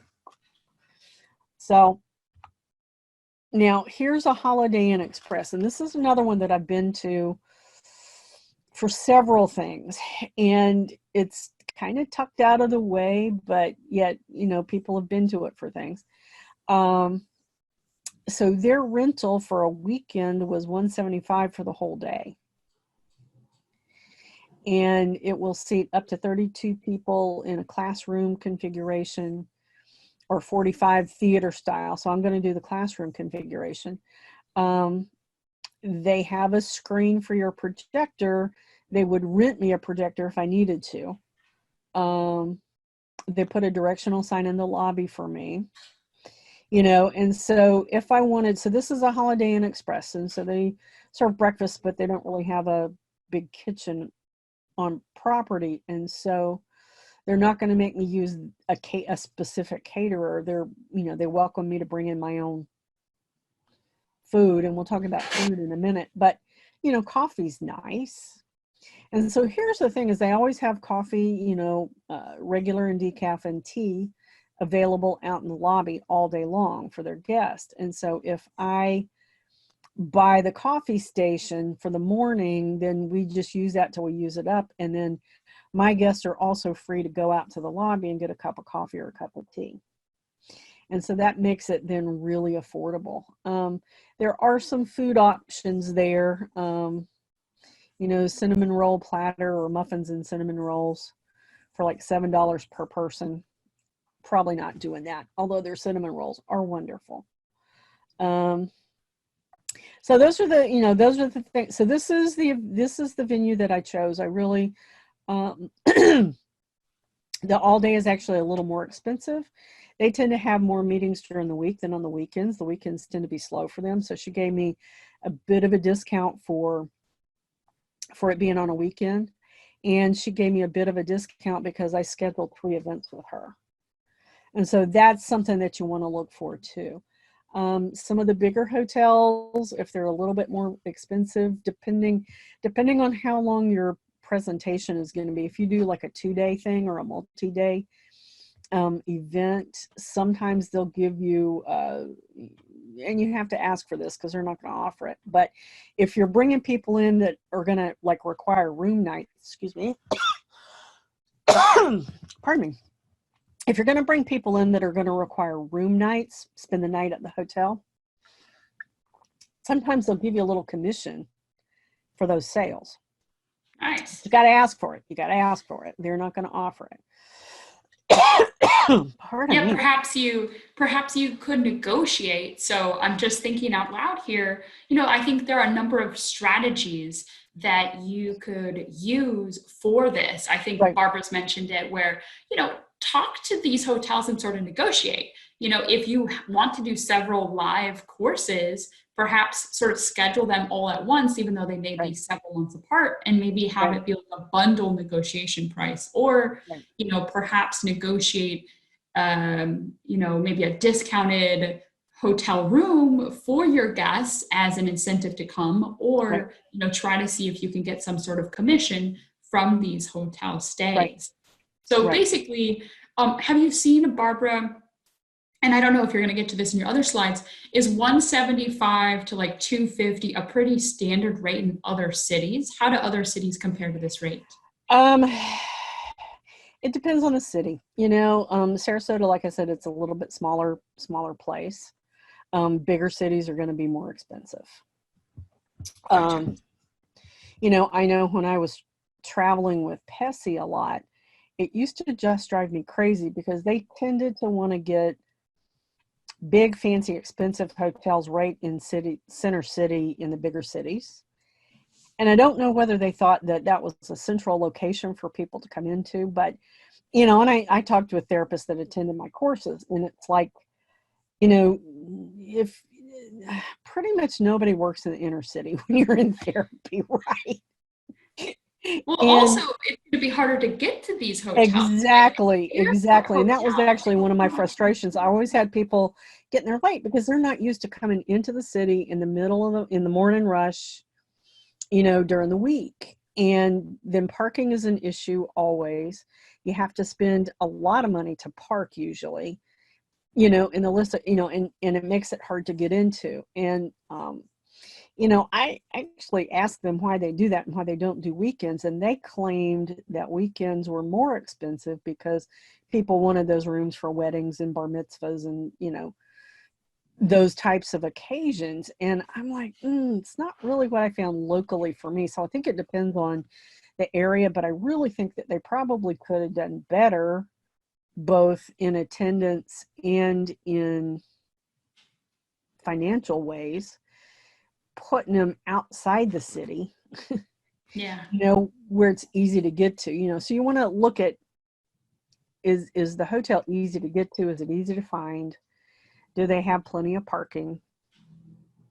You know, those kinds of things. The other nice thing about hotels is you can pretty much guarantee that it's going to be accessible if you need that too. Within the rules of ADA. Now, traveling around, I can also tell you that public places are not great for accessibility, even though they think they are. And that's a whole other course. But yeah. But no, this is really helpful to sort of give everyone a ballpark for negotiations, just so, you know, they sort of know a reasonable versus a non-reasonable rate, and sort of what they can expect. And also what to think about when you're looking at venues, you know, not just think one-sided about yourself and the cost, but also think about your attendees, because the better experience your attendees have, that's going to show in the reviews at the end of the course, and in the word of mouth that, hey, you know, Barbara's course was awesome, the location was awesome. I mean, location, just like when we go on a vacation, is just as important for a course as it is for any other event. Right. All right, let's see.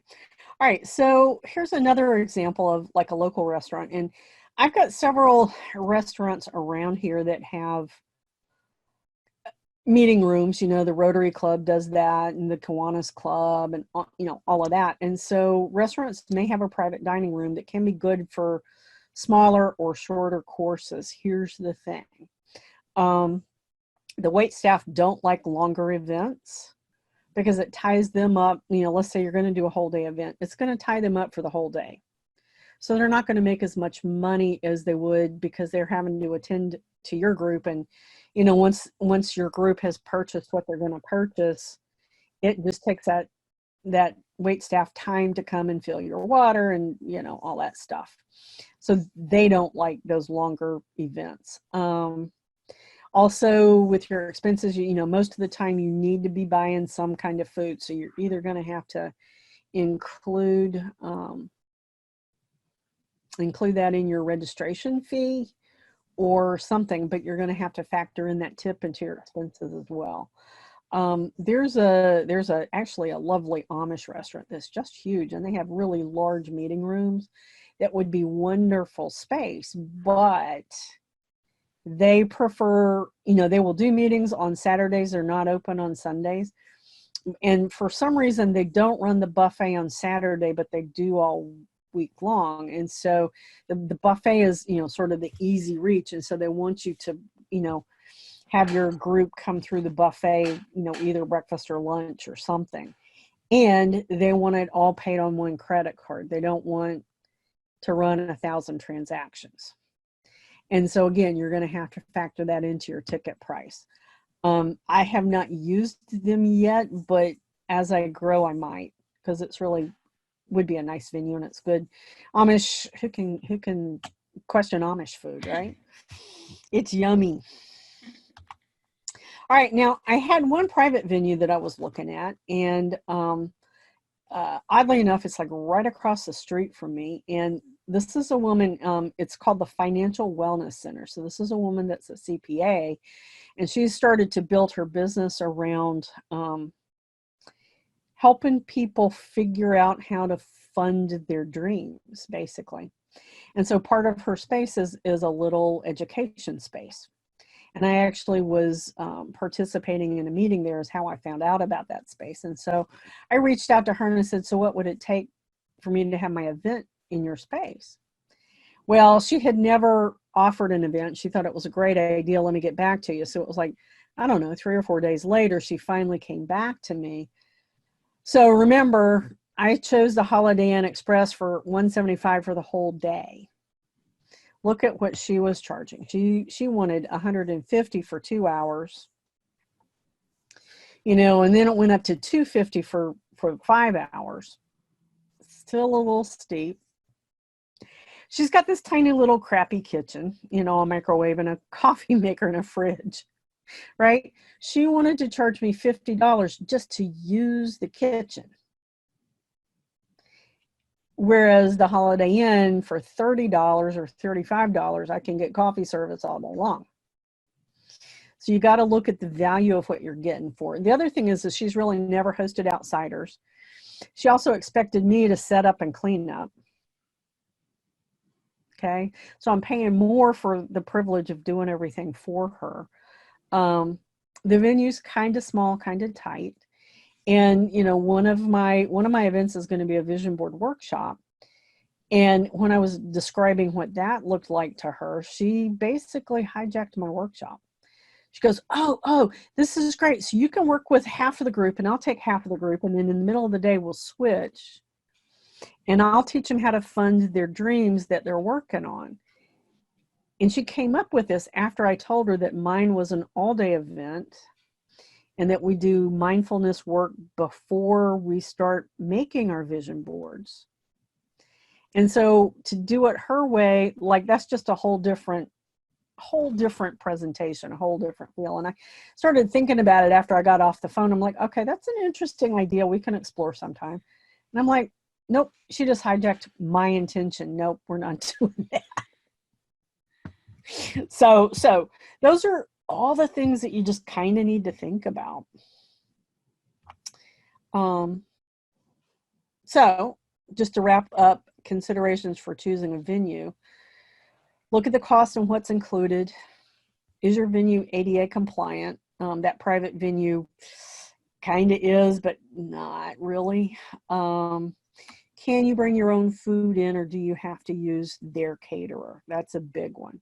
Because if you have to use their caterer, it's going to be way more expensive. Who does the setup and cleanup? If I'm on stage for 6 hours, I do not want to set tables and chairs up, and I do not want to put them back. That's hard work. The other thing you want to consider is, are there restaurants close by for easy access if you're not providing lunch?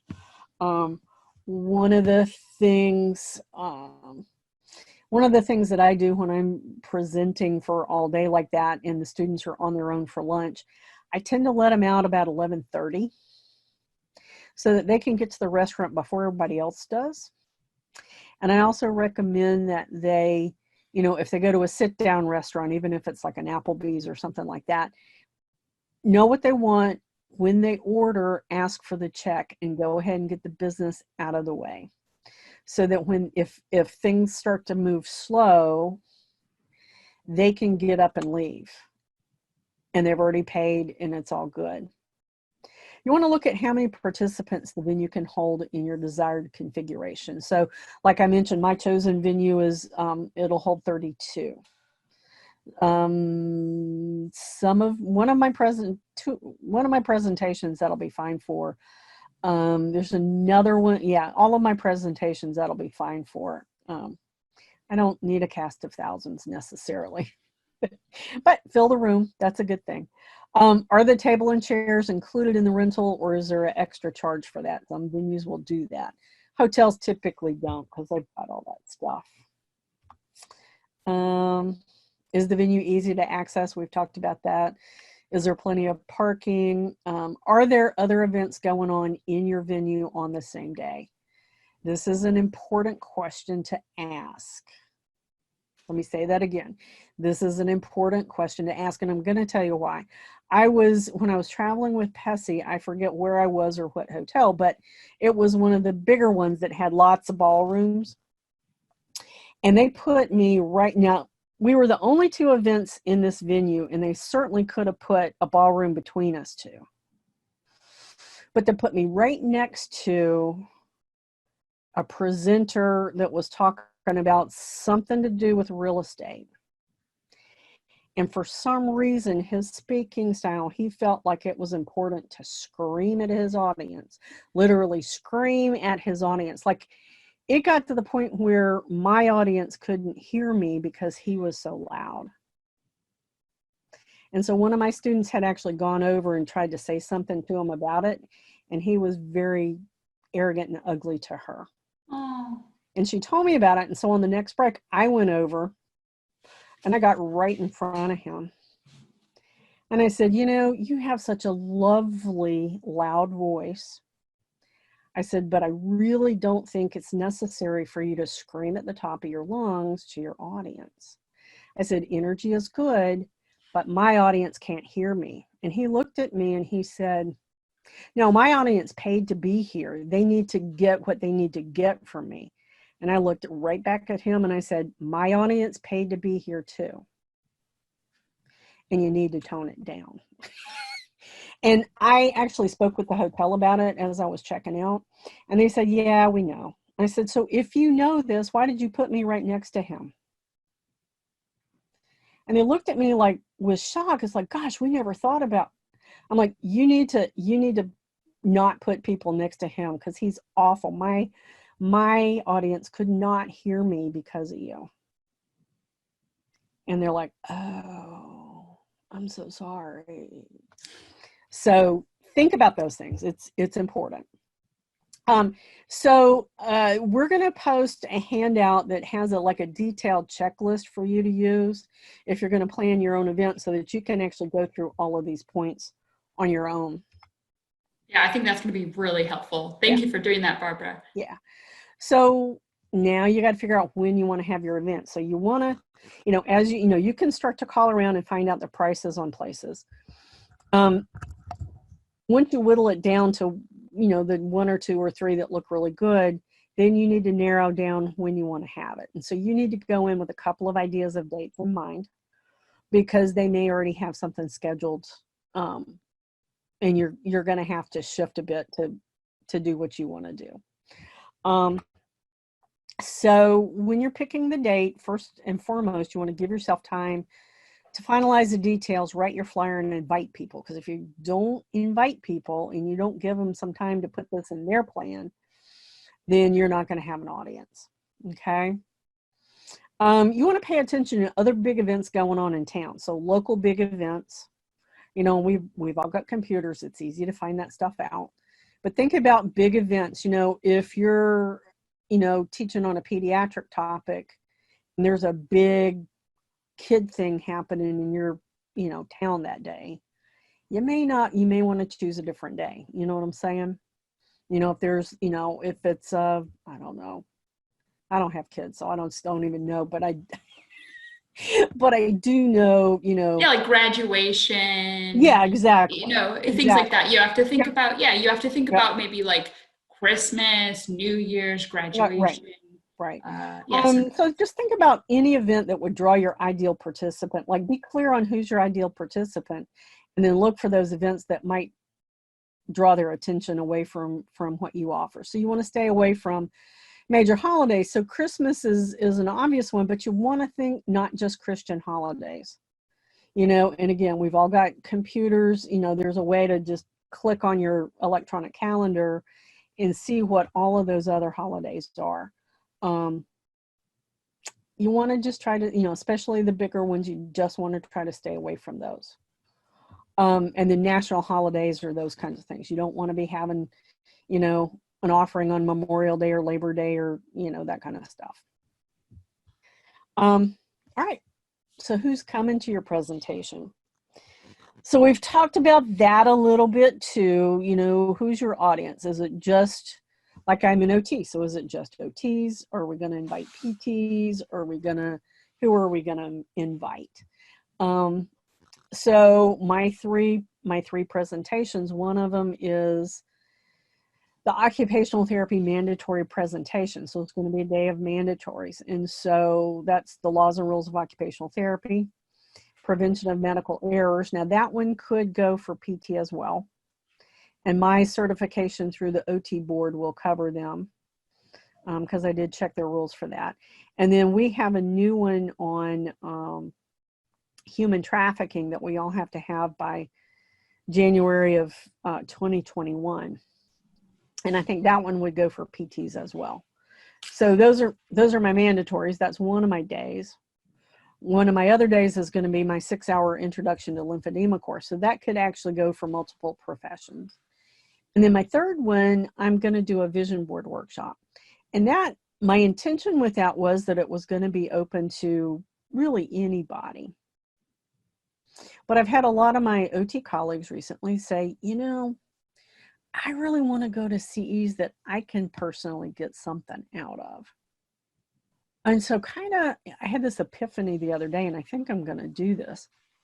What I'm going to do is I'm going to, you know, have an online portion to give them sort of the didactic, evidence-based, this is why mindfulness and goal setting and all of this is important for you and your patients. And then I'm just going to run my vision board like I always do. So the vision board part will be face-to-face. And then if you want CE, then you pay a little bit extra and I'll give you access to the online portion of that. And then I'll give them the CE credit. So that it's a little bit of a hybrid approach. And I think that's going to be interesting as well. Yeah, I think definitely, sorry to cut you off there for a minute, but the hybrid approach, I don't know if you're diving into that later, but that's definitely something to think about if you're thinking about continuing education courses, because a lot of people, you know, can't fly. It's expensive to fly. Right. And, you know, you're seeing that trend of more online continuing education courses. And with the coronavirus, nobody wants to fly right now. Exactly. Well, okay, so my hybrid approach, I just invented in the shower last night. So I don't know that I've got these slides on that, but we've seen it out there. I'm also licensed as a massage therapist, and one of the things I've seen is for this one price, you can get all your CEs. And so the mandatory stuff is done, you know, and we can only get so much of our CE online. The rest of it has to be live. And so like for this one price, you can get your whole package of CE. You come on this day and this time to get this much of it, and then you do the rest online. So why can't I do my vision board workshop that way? Yeah, exactly. You know, where I got the idea. So that and the fact that most of my email list is all therapists. So I got to make it tasty for them. So, all right. So how are you going to send those invitations? Well, you know, we all know that we get those flyers in the snail mail all the time, you know, by the fistful. It's really expensive. You know, it's like throwing mud on a wall. Throwing mud on a wall and hoping some of it sticks. Yeah. You know, it's really expensive. And so if you don't have a lot of money, using an email system like Constant Contact, Eventbrite, HubSpot, there's a few different ones out there. And we'll talk a little bit about Eventbrite. Eventbrite is like a whole system where you can send your invitations, but you can also have them purchase their tickets right there. There is a little bit of a fee involved, but it's a way to do it. You know, you can do I put up a Facebook event. You can, you know, do some Facebook lives. You can do some sponsored Facebook things. You can just talk about it in some of the groups that you're in, with the professionals that would be interested. You know, there's all sorts of ways to do that. What else was I going to say here? All right, so we've looked at our venue, we've looked at whether or not we want to offer food. You know, we've looked at all of our expenses, and so that's going to help you drive how much you want to charge. So look at similar topics of a similar length to give you an idea what are other people charging. Think about what your expenses are going to be. What is there value-added content or materials that others don't provide? What makes yours different? You know, why is yours going to be more? Don't focus on what you would want to pay, because we're all cheapskates. Like, we all want it for free, right? Well, I think the important factor here is exactly, I mean, we would all love it for free, but I think the important factor is understanding the price difference between an online CEU, which is a lot more scalable and doesn't come with the costs that you incur for an event. And so you want to consider your prices live versus course, and almost, I sort of feel like maybe triple or quadruple that price. That's sort of what I've seen as a general thought of a live course being about 3 to 4 times more versus an online course, because it's just, you're limited in capacity, there's more costs. Right, exactly. Well, and it's more work for you to do it live. You know, then, you know, some other considerations with the internet being what it is, you can do a live webinar that will count as a live CEU. You know, the definition there is that you've got to, the participants need to be able to ask the speaker questions in real time for it to be considered a live CE. And is your topic something that really needs some hands-on experience? That's the other thing you want to think about. Something else is, are you providing food? This is part of your costs. Why are you providing food? Is it because you think you ought to? Or, like, you know, I'm an OT. We think we're supposed to do everything for everybody. We think we want everybody to love us. And so how are they going to love us if we don't feed them? Right? But really, you know, think about it. When have you actually gotten food as part of a conference? And tasty food. Tasty food. Yeah. You know, I think you need coffee and maybe a little bit of a, you know, a bite of a bagel or something in the morning. And you need to tell people that you're going to do that so that people know that they can rely on, you know, it's like, no, it's not going to be Starbucks latte, but we've got, you know, coffee and cream, or if, you know, if they're running late or whatever. And then, are you positioning yourself for future sales? That's another thing you want to think about, is maybe you don't charge so much, but you, you know, you're going to upsell some things. So for an example, when I teach my intro to lymphedema, I teach a little 4-minute fitness exercise, like decongestive exercise protocol. I've got DVDs that I can sell to, you know, support that later on down the road. So there's that. So do you have an ebook? Do you have a book? Do you have other products or services? You know, are you going to support what you're doing with, I don't know, essential oils or whatever it is? Do you have resources that you're also going to sell at the course? And do you have somebody to help you manage that? So those are sort of some of the things that you want to think about. How are you going to get paid? Are you going to take credit cards and debit cards? I recommend that because, you know, I don't carry cash. I don't use checks anymore. I couldn't tell you when I wrote a check last. You know, are you going to send them an individual invoice? Are you going to use something like Eventbrite? So here's the thing, is if you use, you've got to have a system to be able to swipe the credit card or debit card, or for them to put it into the system online or whatever.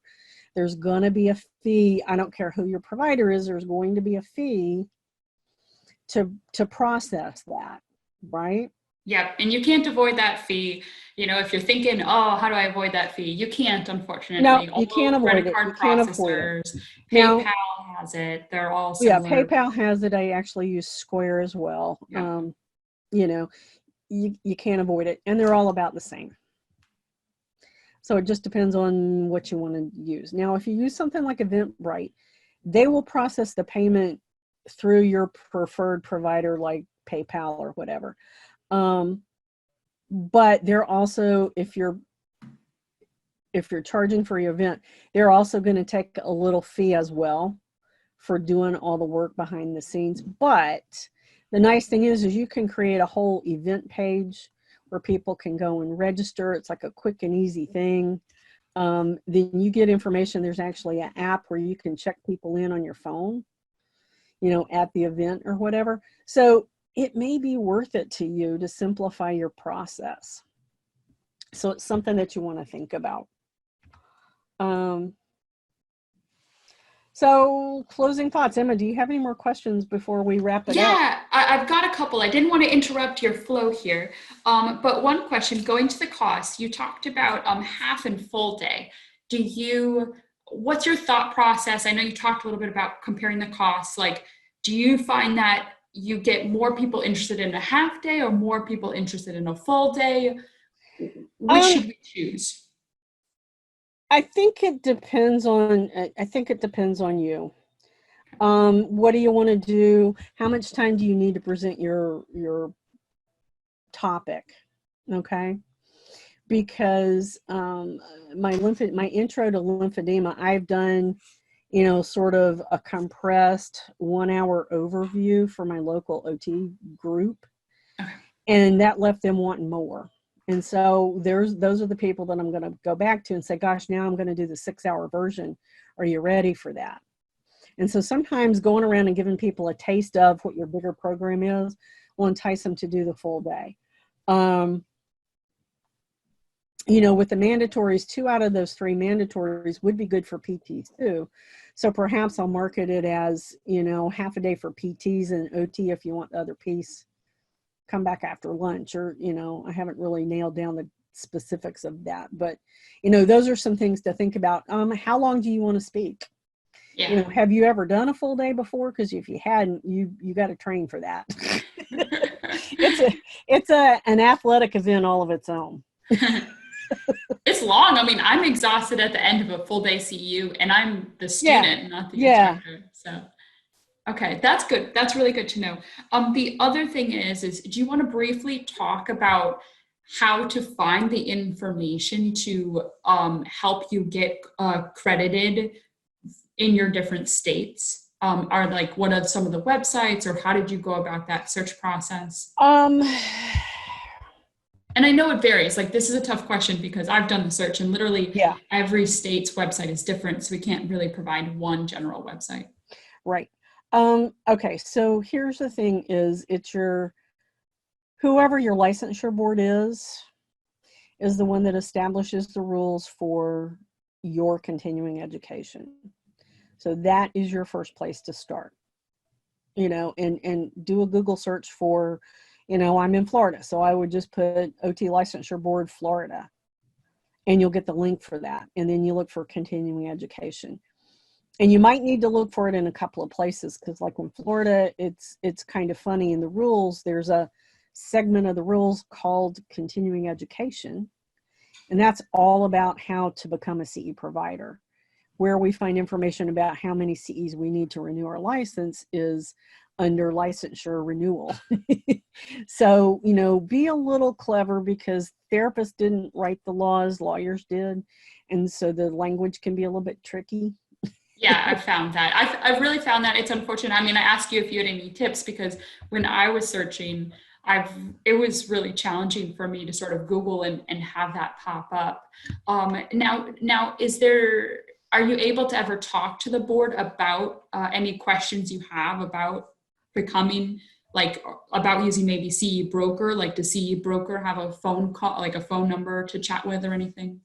Okay, CE Broker, like I said, it's an electronic conduit. It's in Florida. I think they're in Georgia. There's a few other states. They serve all of healthcare, not just therapy. And they are intended to be a conduit to the board. They don't have any authority to approve or disapprove anything. They do have a helpline. And mostly what I needed help from them on was the technical side of how to upload some things. They can't really give you any tips on best practice. Gotcha. Because they don't actually understand. They're sort of like the body, and they just sort of connect everyone. They aren't in charge of anything. Right. Okay. Now, speaking to your licensure board, I have a good relationship with those people, and I still have a hard time getting anybody on the phone. I those dudes every single year. I can't get in touch with anyone. Well, it's not like they don't have 15,000 people to keep up with, literally. So, Okay. you know, they tend to do a pretty good job of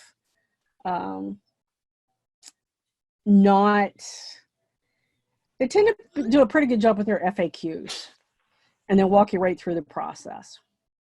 And so start there. The other thing is reach out to somebody that you may know that is also a CEU provider and ask, for help. I mean, that's what I've done through the years.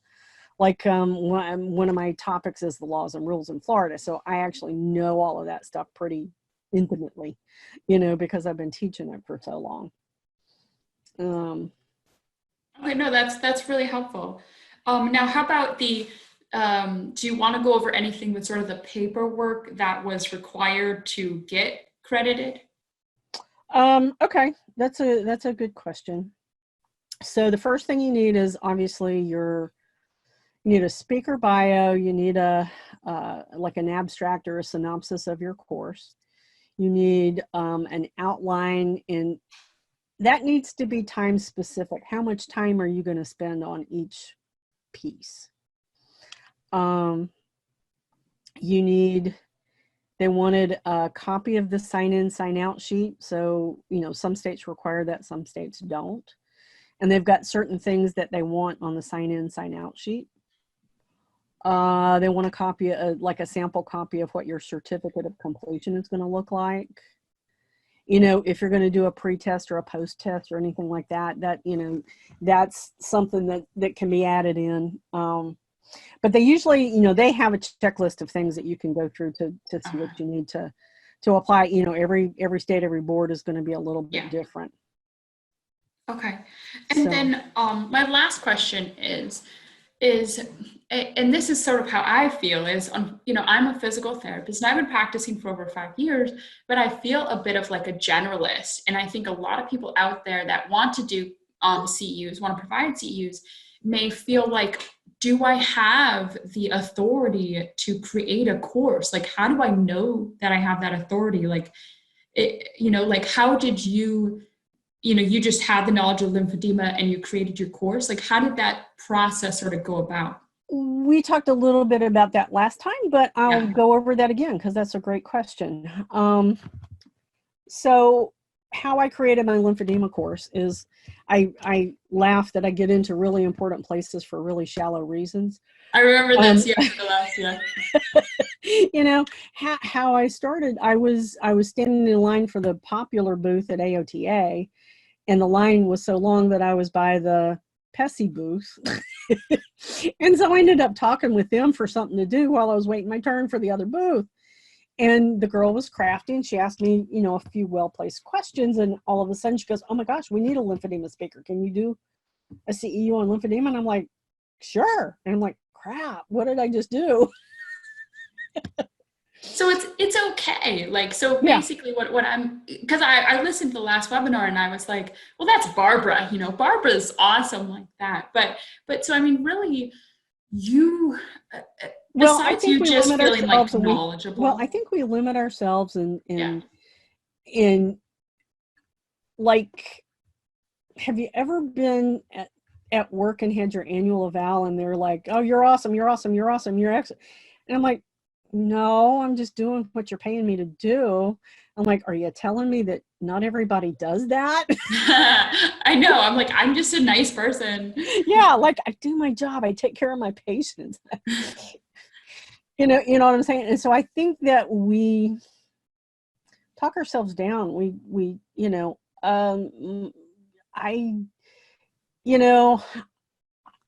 My degree is a bachelor's. Yeah. At this point, at 59 years old, I'm not going back for the bigger degree. Why?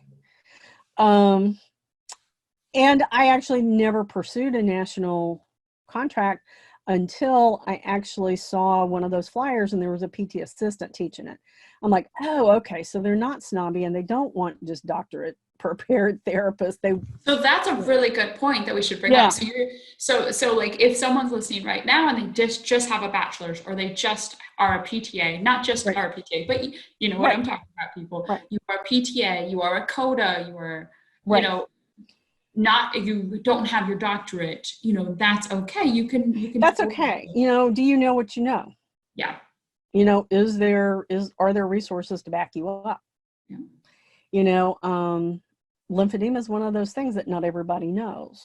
Yeah. You know, do you have a special, you know, what are the things that your colleagues pick your brains about? What are, you know, we all have, you know, we all go to somebody to ask our questions. What do people come to you to ask questions about at work? What are you passionate about? What are the things that you wish all therapists knew because you know this and everything would be so much better if everybody else knew it too?